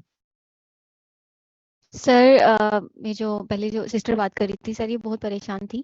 तो सर आपको या हम जितने हमारे क्लास मेंबर्स हैं 143 हैं सर, सबको पता है इमोशनल इंजरीज इंसान की लाइफ में होती हैं, लोग आपको जलील करते हैं और जलील होना एक जिंदगी का हिस्सा है। अगर हम इस चीज को एक्सेप्ट कर लेंगे ना तो फिर हम लोग ठीक हो जाएंगे। इंसल्ट का कॉन्सेप्ट हमारे माइंड में खुद आता है। हमें जब लगता है ना हमारी इंसल्ट हुई है या हमारे साथ ये हो गया, वो हमें फील नहीं करना चाहिए, वो अगले का ज़र्फ है। आपकी इज्जत अगर आपकी नज़रों में ठीक है तो वो आपका इमेज खराब नहीं होता। सर एमफिल के बाद मैंने जॉब की थी, अगले दिन से मेरी जॉब स्टार्ट हो गई थी। तो सर मेरी पे कम कर रहे थे बार बार, तो और टॉर्चर भी जैसे वो कह रही हैं ऐसे ही था। मुझे कंप्यूटर का पता ही नहीं था, कुछ भी नहीं पता था। ग्राफिक डिजाइनिंग मैंने ई रोजगार से ही सीखी है और लेवल 1 तक गई हूँ। अपवर्क पे 100% सक्सेस रेट है, कुछ रेगुलर क्लाइंट भी हैं, चलो चल रहा है काम अच्छा माशाल्लाह खासा माशाल्लाह से। तो माशाल्लाह। सर फ्रीलांसिंग का ना मेरे भाइयों को पता, मेरे खानदान में किसी को नहीं पता था ऑनलाइन अर्निंग होती है। सब कहते हैं ये फ्रॉड है, ऐसा कुछ नहीं होता ये चीज़ें। तो सर स्कूल में पढ़ाकर आई हूँ और उन्होंने कहा है कि अपनी पे ले जाएं। मुझे पे पकड़ाई है उन्होंने 12 को और घर आई हूँ और आते ही कॉल आई है, हेलो अस्सलाम वालेकुम मिस हमारा बात करी है। मैंने कहा जी। पे मिल गई है जी, कल से मत आना। सर बहुत बड़ा कैसे होता मतलब है? इतनी इंसल्ट फील हुई उस टाइम पे, लगा जैसे जमीन खिंच गई पाँव के नीचे से, जलील हो गए क्या होगा। और मुझे उस अदारे के जितने भी ग्रुप्स थे व्हाट्सएप उनसे निकाल दिया। सब मुझे कॉल्स करें, हुआ क्या मैं क्या बताऊं किसी को। बस ये कहा है कि मेरी पे कम मत करो, जितनी है उतनी ही दो। तो आपने अपने राइट के लिए बोला तो आप कसूरवार हो गए, ये चीज नहीं होती, अपने राइट के लिए बोलो। मामला में ना ज्यादा एक्सप्लॉइट इसलिए हो जाता है कि कसूर जिस बंदे को निकाला गया उसका नहीं है, कसूर उस जी बंदे का जिस बंदे के साथ उसको रिप्लेस किया गया, क्योंकि there is someone who is ready to do that job in less money than you. Sir, वो This 12,000 is में लड़की आई where थी। problems happen, और ये मसला पाकिस्तान में सबसे ज्यादा एग्जिस्ट करता है, दुनिया में नहीं एग्जिस्ट करता। दुनिया में पे रोल्स जो है ना स्टैंडर्ड होता है, इतने पैसे मिलने हैं इस जॉब के, तो उस पे आप करोगे, कोई और बंदा करेगा उसको भी उतने मिलेंगे। कोई दूसरा बंदा आके ये नहीं कहेगा कि उसको 300 दे रहे थे मुझे 250 में दे दूंगा। यहाँ पे सर मसले मेरी खराब तब होते हैं, लोग जाके आपको रिप्लेस करने के लिए रेडी होते हैं। सर मेरी मैं यूनिवर्सिटी ये की लड़की आई थी। रिलेट कर पाता हूँ, सिस्टर टीचिंग करती है, ठीक है, अभी तो वो मास्टर्स कर रही है, उससे पहले टीचिंग करती रही है। उसके साथ मल्टीपल टाइम ये होता था, मेरे से पूछती थी कि भाई मेरी 30,000 सैलरी है, वो मुझे कह रहे हैं कि ये फलाने टीचर हैं आपसे ज्यादा एक्सपीरियंस हैं, ये 20,000 ले रहे हैं, ओ ये टीचर है ये जी आपसे ज्यादा सर, एक्सपीरियंस 25,000 ले रहा है, आपको 30,000 दे रहे हैं, तो आपकी सैलरी कम सर करनी। मैं कहता था कि आप छोड़ दो जॉब। तो जी उसने इस तरह एक दो जॉब छोड़ी भी हैं और एक दो जॉब ने उसको रिटेन भी किया है। अच्छा एम्प्लॉयर रिटेन करता है, बुरा एम्प्लॉयर आपकी जगह किसी और बंदे को रख लेता है, तो आप कुछ नहीं कर सकते इस लेकिन तरह की। सर हिम्मत नहीं और हारनी चाहिए ना। मैंने भी ग्राफिक डिजाइनिंग से ही उस प्राइवेट जॉब से अच्छा कमाया। अगर मैं चुप करके बैठ जाती कि नहीं हो गया ये वो, मैं रात को सोती नहीं थी, सोचती थी कुछ करना है कुछ करना है। फिर ऐसा हुआ कि मेरी ग्राफिक डिजाइनिंग में इतने मेरे पास प्रोजेक्ट्स थे कि उसी स्कूल की टीचर्स मेरे पास आती थी जॉब के लिए, और मैंने नहीं दी उनको। मैंने कहा नहीं, मेरा अपना काम है, मैं खुद करूंगी अपना। तो बस हिम्मत नहीं हारनी चाहिए। अगर आप जलील होते हैं तो वो उसका एक रिवॉर्ड होता है। तो अगर आप जलील हो रहे हैं तो प्राउड फील करेंगे, कुछ ना कुछ बहुत अच्छा रिवॉर्ड आने वाला है आगे से। इंशाल्लाह तो इंशाल्लाह इंशाल्लाह सब अच्छा होगा, थैंक यू, रोना नहीं चाहिए। Thank you for thank you sir. Motivating, thank you for motivating the class, thank you so much. अच्छा जी, मैं लोअर हैंड कर रहा हूँ आपका। जी नादिया। सर मैंने पूछना था कि ये हम लोग चैट जीपीटी इस लैपटॉप डेस्कटॉप पे तो सही से मतलब यूज कर लेते हैं ना, तो क्या आप कौन सी ऐप रेकमेंड करते हैं? इसकी कोई ऐप भी है अथेंटिक? क्योंकि वो तो रिस्ट्रिक्शन लगा देते हैं ना, ब्राउजर पे ही है ये, तो ऐप हम नहीं इसको नहीं इसका। कर सकते। नहीं इसकी कोई ऐप नहीं है, ये ब्राउजर बेस्ड है। ये अगर आपने फोन ठीक पे है, यूज करनी है तो क्रोम में ओपन करें इसको। ठीक है सर, थैंक यू। अच्छा जी, बहुत सारी फेक एप्लीकेशंस हैं इसकी, लेकिन आपने कोई डाउनलोड नहीं करनी क्योंकि ये ब्राउजर बेस्ड एप्लीकेशन है और ये ब्राउजर में ही चलेगी, ऑफिशियल एप्लीकेशन इसकी। जी फातिमा लियाकत। हाँ, अच्छा सर, थोड़ा सा मैं भी अपना एक्सपीरियंस शेयर करूंगी कि मेरे साथ फाइवर पे ऐसे हुआ था। मुझे ना एक लड़की ने, वो थी स्पेन से, उसने ऑर्डर प्लेस किया था $54 में ना। तो उसने जब ऑर्डर प्लेस किया, उसको बेसिकली वो कोई योगा इंस्ट्रक्टर थी और काउंसलिंग करती थी लड़कियों की ना डिफरेंट डिफरेंट प्लेसेस से ऑनलाइन। अच्छा, तो उसने मुझे ऑर्डर ये प्लेस किया कि वो ना मुझे शॉर्ट वीडियोस भेजेगी उनकी ना, अपनी जो भी उनकी क्लाइंट्स थी या वटेवर। तो मैंने ना उसको ट्रांसक्राइब करके देना था, जो भी वो बोल रही होती थी ना वीडियो में, वो एक फाइल में लिख के देना था। अच्छा, मैंने उसको जब एक दो, वो था कोई 7 डेज का ना, उसको जब मैंने पहली लिख कर दी ना, तो उसने मुझे एक फाइल भेजी जिसमें उसने लिखा हुआ कि ना मुझे ये जो आप भेज रही हो ना, सेंड करियो फाइल मेरे जीमेल में भेज दो। ये स्कैम है। जब ईमेल में भगवाते हैं ना तो इसका मतलब होता है कि वो उसका वाटरमार्क खत्म हो जाएगा और जो है ना वो सर मैं आपको वही बता काम रही हूँ ना कि उसने ना, अच्छा मैंने उसको जीमेल में जब भेजा, मैंने यही सोचा, मैंने कहा मैंने तो इसको नहीं भेजी ना फाइल, जब भी हुआ इसको मसला होगा। अच्छा, मैंने उसको जीमेल में भेजी, जीमेल में से वो बात करती करती उसने मुझसे व्हाट्सएप लिया। अच्छा, व्हाट्सएप पे फिर वो क्या कहती कि आपने ऐसा करना है, इन $54 में आपने मुझे हफ्ते में 3 दिन 3 घंटे की वीडियोस भी ट्रांसक्राइब करके देनी है। और फिर जितनी उसकी पेशेंट्स है ना, मतलब डिफरेंट डिफरेंट वो कंट्रीज की थी, उनका टाइम भी अलग, सब कुछ अलग। तो वो कहती है तो आपने ना लाइफ टाइम उनको जिस जिस जिस जिस दिन जिस चीज का सेशन होगा ना, उसको मैसेजेस भी भेजने हैं। कहने का मतलब ये है कि उसने काम अपने वो उससे एग्रीमेंट से हट के उसने आपसे ज्यादा काम करा। और ये तो सर टेक्निक मैंने तो यही सोचा, मैंने कहा चलो 7 डेज का है, 7 डेज बाद ये मार्क कर देगी मेरा और इसका लेना आपने देना। कर दिया काम अच्छा, उनका। फिर मैंने नहीं किया ना सर, वो तो पागल सारा दिन खुद फिर के आती थी, रात को आके मुझे बोलने लग जाती थी कि तुमने ये नहीं किया, ये नहीं किया, ये नहीं किया। मैंने तो फिर नहीं उसका ना, ऑर्डर आपका ही कसूर है, कैंसिल कर दिया। आपका कसूर है। उसका कसूर तो है ही है, आपका भी कसूर है। पहले जो दोनों बच्चों ने स्टोरी शेयर की उनमें उनका कसूर नहीं था। आपके मैं सिनेरियो में कसूर आपका कैसे है कि आपको जब उसने कहा था कि ईमेल करो, आपको वहीं उसके साथ स्कोप ऑफ वर्क क्लियर करके कहना चाहिए था कि मैं यहीं भेजूंगी आपको फाइल, आप मुझे बताएं जो चेंजेस हैं आपके, ठीक है। आप वहीं से उसको, जब इस तरह का कोई रेड फ्लैग आता है ना, तो वहीं पे अपने आप को ये तस्लीम करवा लें कि या तो ये ऑर्डर कैंसिल होगा या ये मेरी टर्म्स के ऊपर चल रहा है। वहीं सर पे बस वो फर्स्ट टाइम था ना, अब तो कोई बात करता है ना, मैं उसको उसी टाइम रिपोर्ट कर देती हूँ और ब्लॉक कर देती हूँ, भले वो मुझे $500 भी दे। देखिए ये बात डाइजेस्ट इंसान से नहीं होती, जब वो उसको लगता है ना कि ऑर्डर कैंसिल होने लगता है तो वो कहता है कि पता नहीं मैं इसको बचा लूंगा, कुछ करूंगा। जो क्लाइंट कैंसिलेशन का दिन लेके आया, फ्रॉड करने का दिन लेके आया, उसके लिए आप 10 दिन भी काम करेंगे वो कैंसिल ही करेगा, फ्रॉड ही करेगा आपके साथ, ठीक है। तो बजाय इसके कि आप अपने 10 दिन भी जाया करें, अपनी मेंटल एनर्जी भी जाया करें, जब पहला रेड फ्लैग आए वहीं पे उसके साथ दोबारा डिस्कस करें कि भाई क्यों। मैं इसकी एक छोटी सी लाइव एग्जांपल आपको दिखाता हूँ, अभी स्क्रीन में करूंगा बंद। आपकी क्लास से पहले एक एग्जांपल है कि क्लाइंट को लाइन पे लाना कितना ज्यादा जरूरी है। मेरे साथ एक क्लाइंट काम कर रही है दुबई की, ठीक है, जिसके लिए मैं इनवाइट डिजाइन कर रहा हूँ, एक बेसिक 1 पेजर इनवाइट है। उसने ना अब ऑल ऑफ अ सडन ना उसके मैसेज थोड़े थोड़े रूड होना शुरू हो गए। एक मैसेज उसने मुझे कल रूड मैसेज भेजा, पिछले 3-4 दिनों से शी नाइस चेंजेस करवा रही थी, तो आज जो है ना all of a sudden she became, her message was very rude. मैं जरा दिखाता हूँ कि उसने मुझे, पहले तो मैं आपको उसका मैसेज भी दिखाता हूँ, मुझे 1 बाय 1 ही दिखाना पड़ेगा।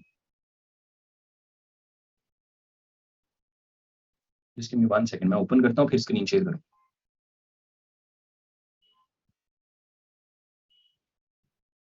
मेरी इन्फॉर्मेशन का भी मुझे बड़ा डर होता है कि कहीं इन्फॉर्मेशन ना भी शेयर हो जाए। भाई 1 सेकंड रुको, मैं इसको भी डाउनलोड कर लेता हूँ। अच्छा, सो लाइव एग्जांपल इसकी ये देखें कि ये क्लाइंट जो कि पिछले 3-4 दिनों से was very nice to me, अब ऑल ऑफ अ सडन इसने कहा जी make all the same font, same size, same colour, this is the third time I am asking and everything it's remains different. अब ये third time इसने कोई नहीं कहा, पहली दफा कह रही है, लेकिन ये कह रही है कि मैं आपसे थर्ड टाइम, ये बदतमीजी है, ठीक है।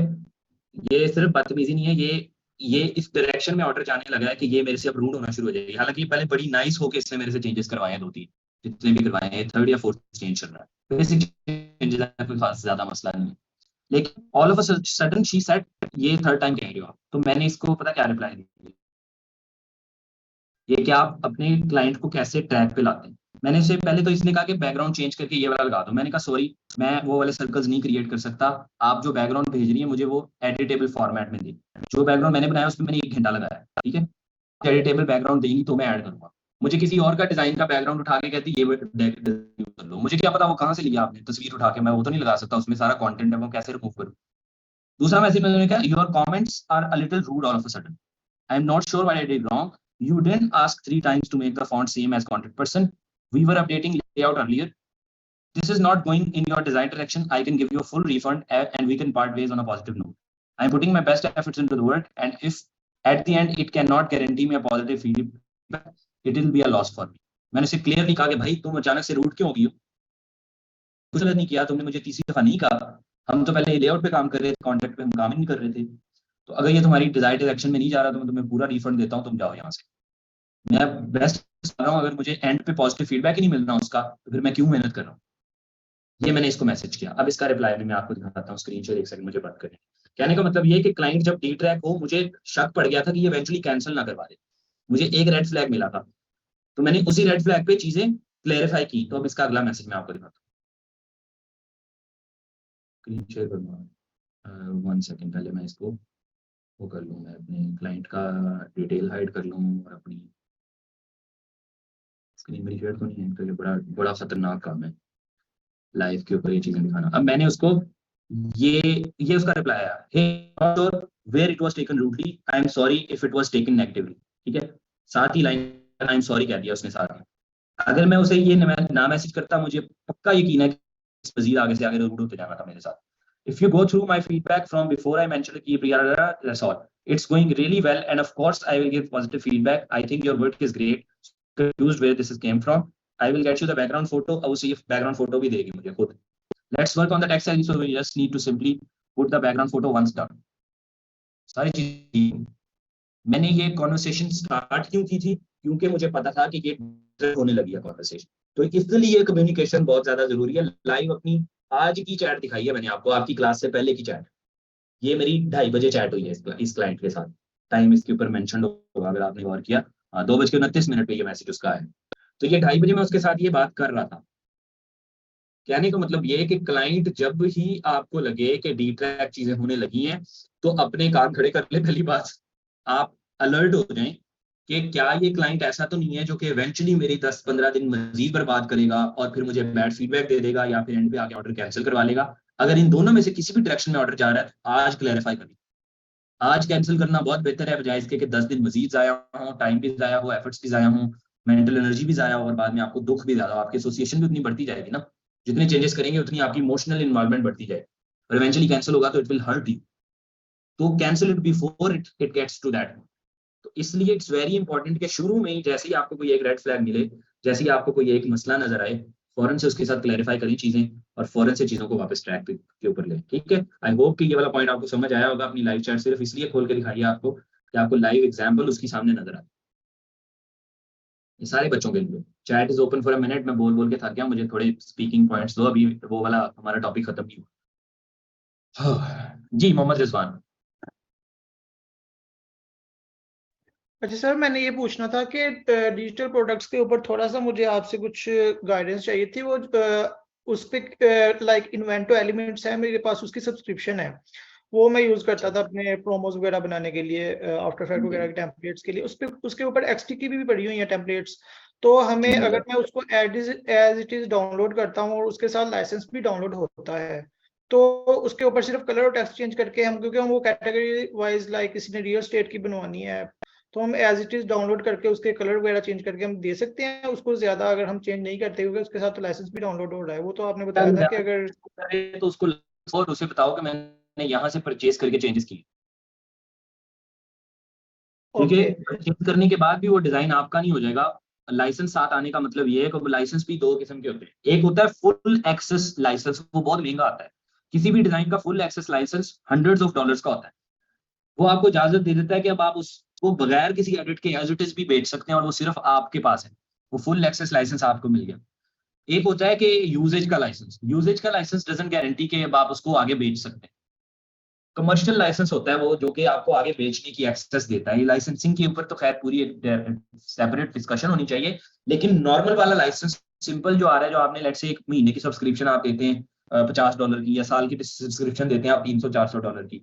अब आप कहें कि इन $300-400 की सब्सक्रिप्शन ने मुझे राइट दे दिया कि मैं इन्वेंटो के सारे एलिमेंट्स को डाउनलोड करके आगे बेचना शुरू कर दूं, तो नो। वो यूजेज का लाइसेंस होता है कि आप इसको यूज कर सकते हैं अपनी वेबसाइट के लिए, एक के लिए। उसको रीसेल करने का लाइसेंस नहीं होता।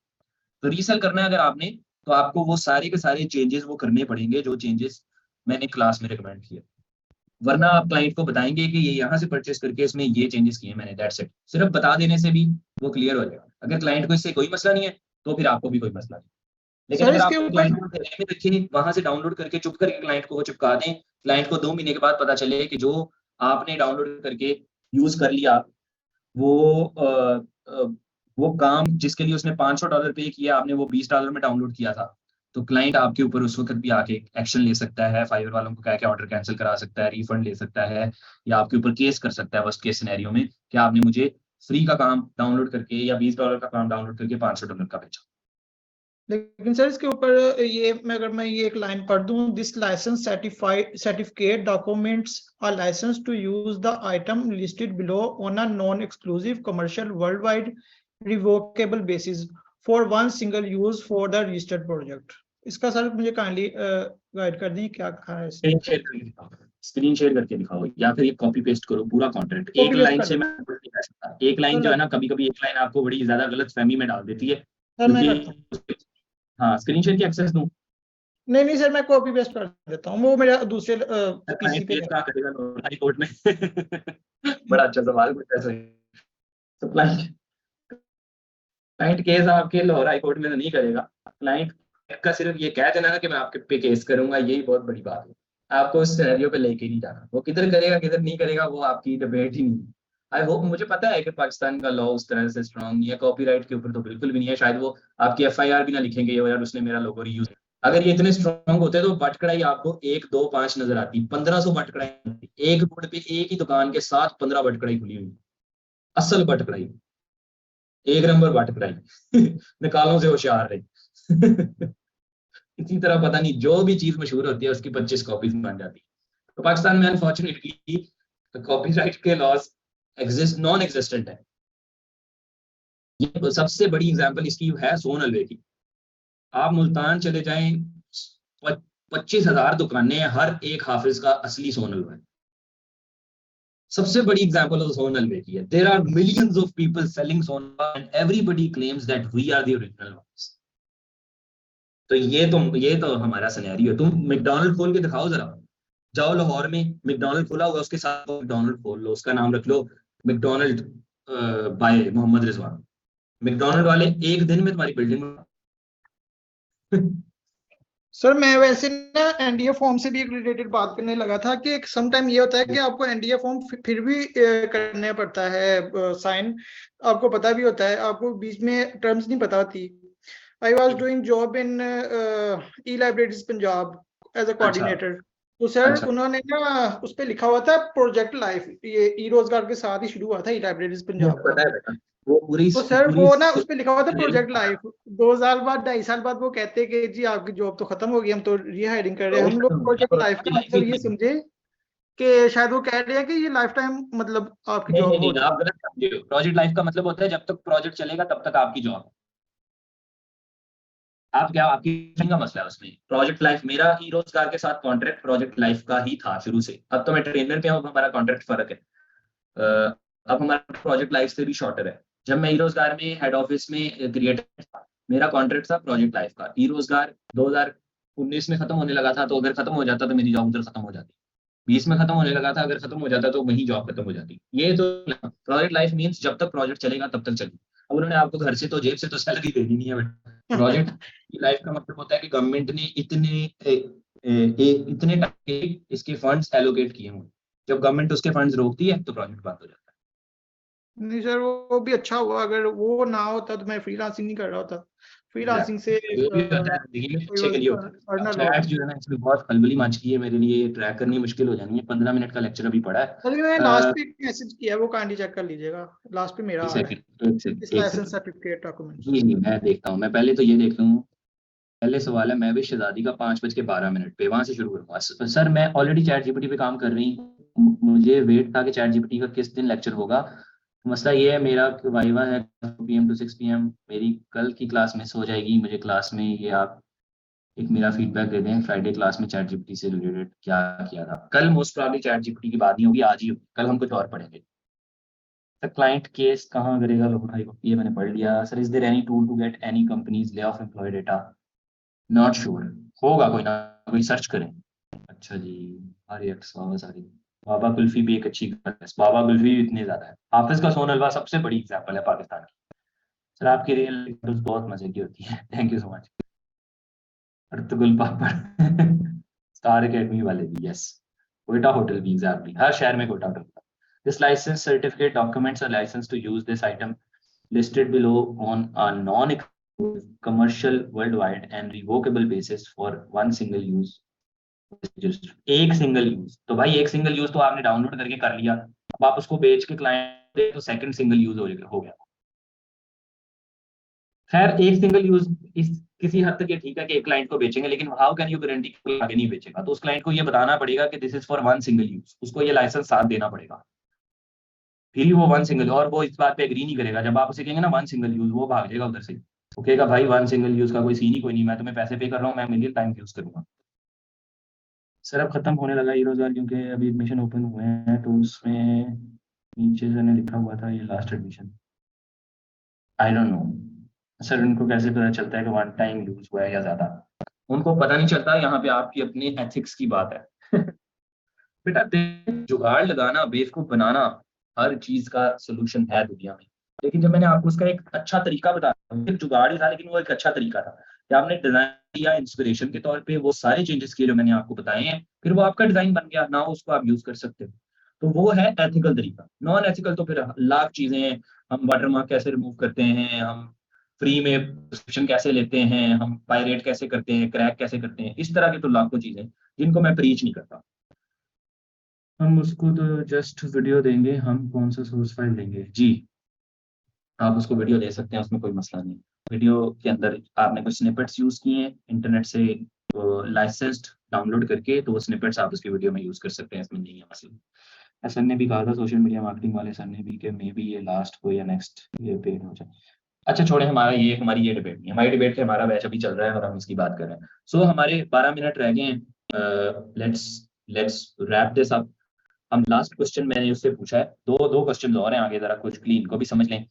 अब मैंने उसको ये सारा कुछ, जब उसने मुझे बता दिया पोर्टफोलियो एंड ये डिलीवरेबल सारा कुछ, फिर मैंने उसे कहा can you list any jargons, jargons होता है कोई टेक्निकल टर्मिनोलॉजीज ही कह सकते हैं इसको भी, that client may use while communicating to me as a freelance UI designer on Upwork या Fiverr। कोई ऐसे jargons जो कि क्लाइंट मेरे साथ यूज कर सकता है। ठीक है, उसने मुझे यूएक्स का बताया कि ओवरऑल एक्सपीरियंस ऑफ यूजर आपकी वेबसाइट से इंटरेक्ट करके वो यूएक्स है।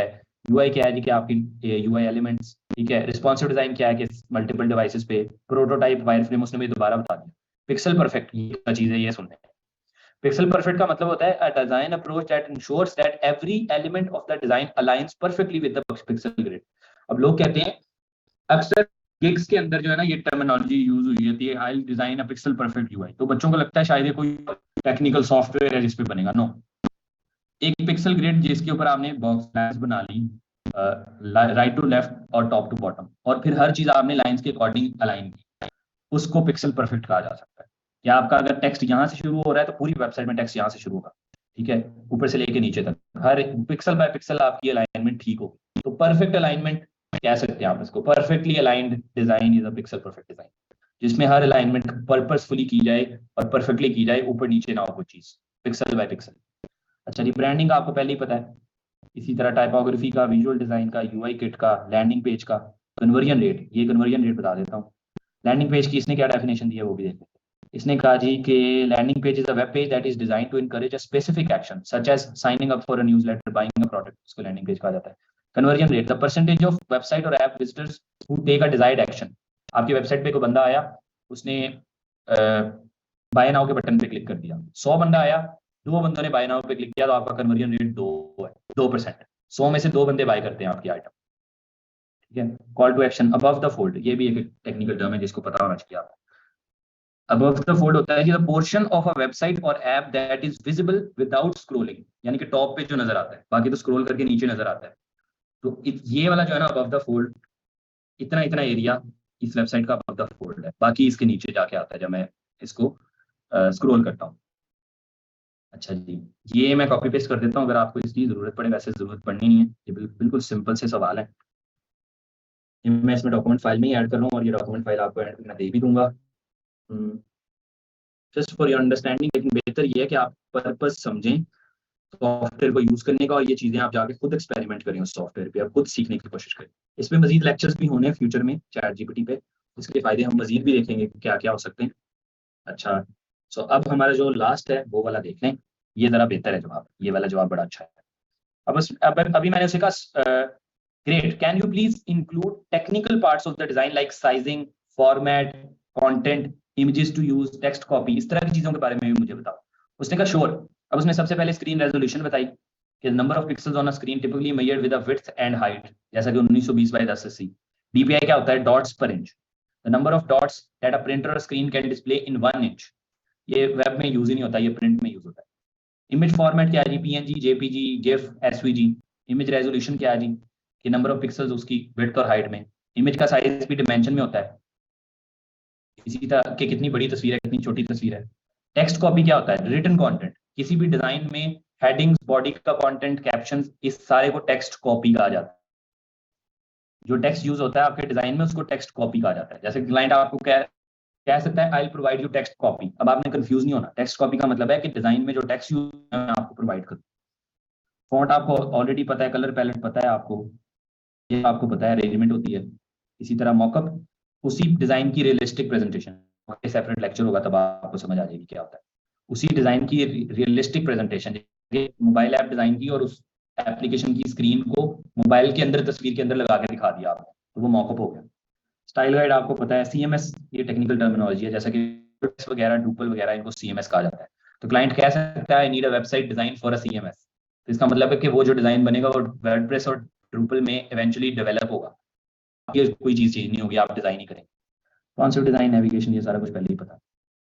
अच्छा जी, ये लास्ट है, ये लास्ट वाला जरा समझ लें। ये वाली भी ज्यादा चीजें ऐसी हैं जो आपको ऑलरेडी मैं कॉपी पेस्ट कर देता हूँ, इसको एक दफा पढ़ लीजिएगा, कोई सवाल हो तो इस पर आप कल भी मिल सकते। मैं यहाँ कॉपी पेस्ट कर रहा हूँ, these are just like quick notes. अभी हमने अपना लेक्चर अपडेट करना है वो हमारा जो है ना वो बड़े दिनों से अपडेट नहीं था। ये मैंने बोल्ड कर दिया। हम जो है ना इस पेज का लेआउट थोड़ा सा मार्जिन इसके कम कर देते हैं ताकि ये कम जगह दे, बहुत ज़्यादा जगह क्यों 5 पेजेस पे चला गया। मूविंग ऑन, लास्ट वाला इज दी। अच्छा फिर मैंने उसे कहा अच्छा looks great, now tell me any technical jargons a client may use while asking me their app design for iOS and Android। अब iOS and Android की कोई टेक्निकल चीजें जो मुझे पता होनी चाहिए एक एप्लीकेशन डिजाइन के लिए, वो अब जरा सुन। ये जवाब है। अभी मैं कॉपी पेस्ट करके इसको वर्ड के अंदर ही पढ़ाता हूँ, जरा उस पर विजिबिलिटी बेहतर है।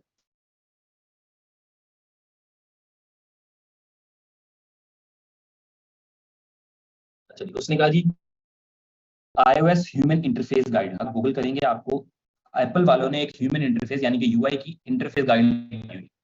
This is the apples guideline for designing iOS apps including layout, typography, colour, other design elements. इन्होंने बनाई अपनी गाइडलाइन बनाई हुई है कि अगर आपने iOS के लिए यानी कि आईफोन के लिए एप्लीकेशन डिजाइन करनी है तो आपको क्या गाइडलाइन फॉलो करनी चाहिए। फ्यूचर में हम इस पे मजीद बात भी कर लेंगे अगर जरूरत पड़ी। इसी तरह गूगल की भी गाइडलाइन है, उसको मटीरियल डिजाइन कहा जाता है। Google's design for Android apps emphasizing flat design, bold typography and colorful layout। इसको भी गूगल कीजिए मटेरियल डिजाइन क्या होता है, इस पे आपको मजीद एग्जांपल्स देख के समझ आएगी। iOS का ऐप आइकन क्या होता है, एक ऐसा आइकॉन जो कि आपके सिस्टम में नजर आ रहा होता है। आपने व्हाट्सएप लॉन्च करनी है तो व्हाट्सएप का आइकॉन, फेसबुक का आइकॉन, इंस्टाग्राम का आइकॉन, गूगल क्रोम का आइकॉन, इसको iOS के अंदर iOS ऐप आइकन कहा जाता है और एंड्रॉइड में एंड्रॉइड ऐप आइकन कहा जाता है। ठीक है, जो आपकी होम स्क्रीन पे भी नजर आता है, ऐप स्टोर में भी नजर आता है। इसमें भी होम स्क्रीन में भी नजर आता है, प्ले स्टोर पे भी नजर आता है। iOS ऐप स्टोर क्या है जी, iOS की एप्लीकेशन डाउनलोड करने के लिए जो स्टोर यूज किया जाता है उसको iOS ऐप स्टोर कहते हैं। गूगल प्ले स्टोर क्या है, जहाँ से गूगल की एप्लीकेशन मिलती है। ऐप डेवलपमेंट क्या होती है जी, coding, process of creating an app for mobile including design, development, testing and deployment. ये सारा कुछ डेवलपमेंट में आता है, लेकिन मेनली इसका मतलब होता है कोडिंग। ठीक है, नेटिव ऐप का मतलब वैसे आपके लिए रेलेवेंट नहीं है, डेवलपर्स के लिए। नेटिव ऐप का मतलब है कि कोई ऐसी एप्लीकेशन जो स्पेसिफिकली iOS के लिए ही कोड की गई है या एंड्रॉइड के लिए ही कोड की गई है, उसको नेटिव ऐप कहते हैं। हाइब्रिड ऐप, ऐसी एप्लीकेशन जो एक दफा कोड करके हर प्लेटफॉर्म पे चलेगी, वेबसाइट पे भी चलेगी, iOS पे भी चलेगी, एंड्रॉइड पे भी चलेगी, इसको हाइब्रिड ऐप कहते हैं। नेटिव ऐप जो बनाई है वो सिर्फ एक प्लेटफॉर्म पे चलेगी, दूसरे प्लेटफॉर्म पे बनाने के लिए उसकी नेटिव ऐप, तीसरे प्लेटफॉर्म पे बनाने के लिए उसकी नेटिव ऐप। हाइब्रिड ऐप दोनों पे, तीनों चारों प्लेटफॉर्म पे इकट्ठी एक ही एप्लीकेशन चलेगी। अब ये थोड़े थोड़े रिलेवेंट नहीं है अंदर। ऐप स्टोर ऑप्टिमाइजेशन क्या होती है कि आपकी एप्लीकेशन जैसे ऐसी होती है ना कि सर्च रिजल्ट्स में आपकी वेबसाइट टॉप पे नजर आए, इसी तरह ASO होती है कि ऐप स्टोर जब कोई चीज सर्च करे तो आपकी टॉप पे नजर आए एप्लीकेशन, इसको ASO कहा जाता है। पुश नोटिफिकेशन, एक जो मैसेज आता है आपको उसको पुश नोटिफिकेशन कहते हैं। नोटिफिकेशन को पुश नोटिफिकेशन। इन ऐप परचेजेस, अच्छा ये कई दफा क्लाइंट यूज करेंगे कि मेरी ऐप के अंदर इन ऐप परचेजेस होंगे। इसका मतलब है कि एप्लीकेशन के अंदर ऐसी चीजें होंगी जो कि प्रीमियम यूजर्स के लिए एक्सेसिबल होंगी। एक उसका फ्री वर्जन है, एक पेड वर्जन है। तो इस सिनेरियो में आपको फ्री वर्जन का अलग डिजाइन करना पड़ता है और जो स्क्रीन 2-3 या 2-4 टूल वर्जन के लिए होते हैं वो अलग डिजाइन किए जाते हैं। अच्छा, मोबाइल एनालिटिक्स छोड़ दो, SDK को छोड़ दो, ये दोनों आपसे रिलेवेंट है। ये भी छोड़ दो, चाहे ASO को भी छोड़ दो, ये आपसे रिलेवेंट नहीं है, कंफ्यूज करेगी। चाहे ये भी निकाल दो, हाइब्रिड ऐप, हाँ ये वैसे रख लो, ये आपके लिए आसानी के लिए। बस ये थे जी कि हमारी लेक्चर में, इसको जरा सेव करके आपके चैट में भेज दूँ, फिर मैं आपके सवाल लूंगा। 3 मिनट पड़े हैं अभी हमारे पास।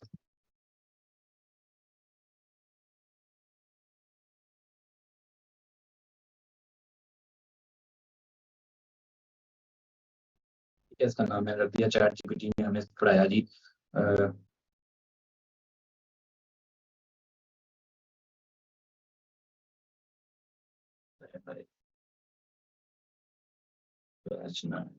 चैट GPT मैंने आपको फाइल भेज दी।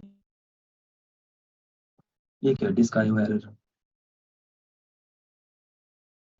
अच्छा ये यहाँ खुला हुआ है, असल में इसको बंद करना पड़ेगा।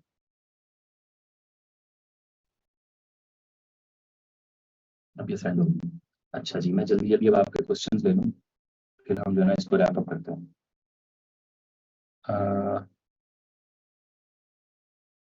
फिर हमको कैसे पता चला सर, हम तो इसको जस्ट वीडियो देंगे, हम कौन सा सोर्स फाइल देंगे। ने भी कहा था तो अच्छा सर, फर्स्ट क्वेश्चन जो आपने चैट जीपीटी पे लिखा था वो भी नोट्स में कॉपी कर दीजिए। फर्स्ट क्वेश्चन जो इस पर्टिकुलर चैट के अंदर था वो था, right what are some of the terminologies you should know as a UI designer using Adobe XD and Figma। ये मैंने चैट में वैसे कॉपी कर दी भाई, पर मुझे अब रैप करने तो 2 मिनट रह गए। अच्छा जी सर, प्लीज ये फाइल शेयर कर दें ग्रुप में। कर दिया शेयर। इन्फोग्राफिक डिजाइन क्या होती है कल बताऊंगा। नहीं जी, ये था आज का लेक्चर। अपना और अपनी फैमिली का ख्याल रखें। जो चीजें बताई गई इसकी प्रैक्टिस करें, चैट जीपीटी को जाके एक्सप्लोर करें अच्छे से, ज्यादा सारा टाइम स्पेंड करें। आज काफी ज्यादा चीजें हमने डिस्कस की हैं।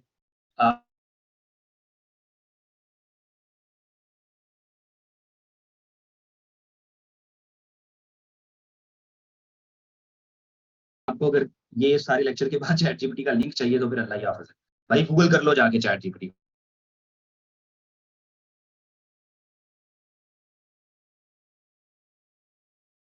और अपनी फैमिली का ख्याल रखें। जो चीजें बताएंगी इसका प्रैक्टिस करें। I will see you guys tomorrow. फी मान अल्लाह।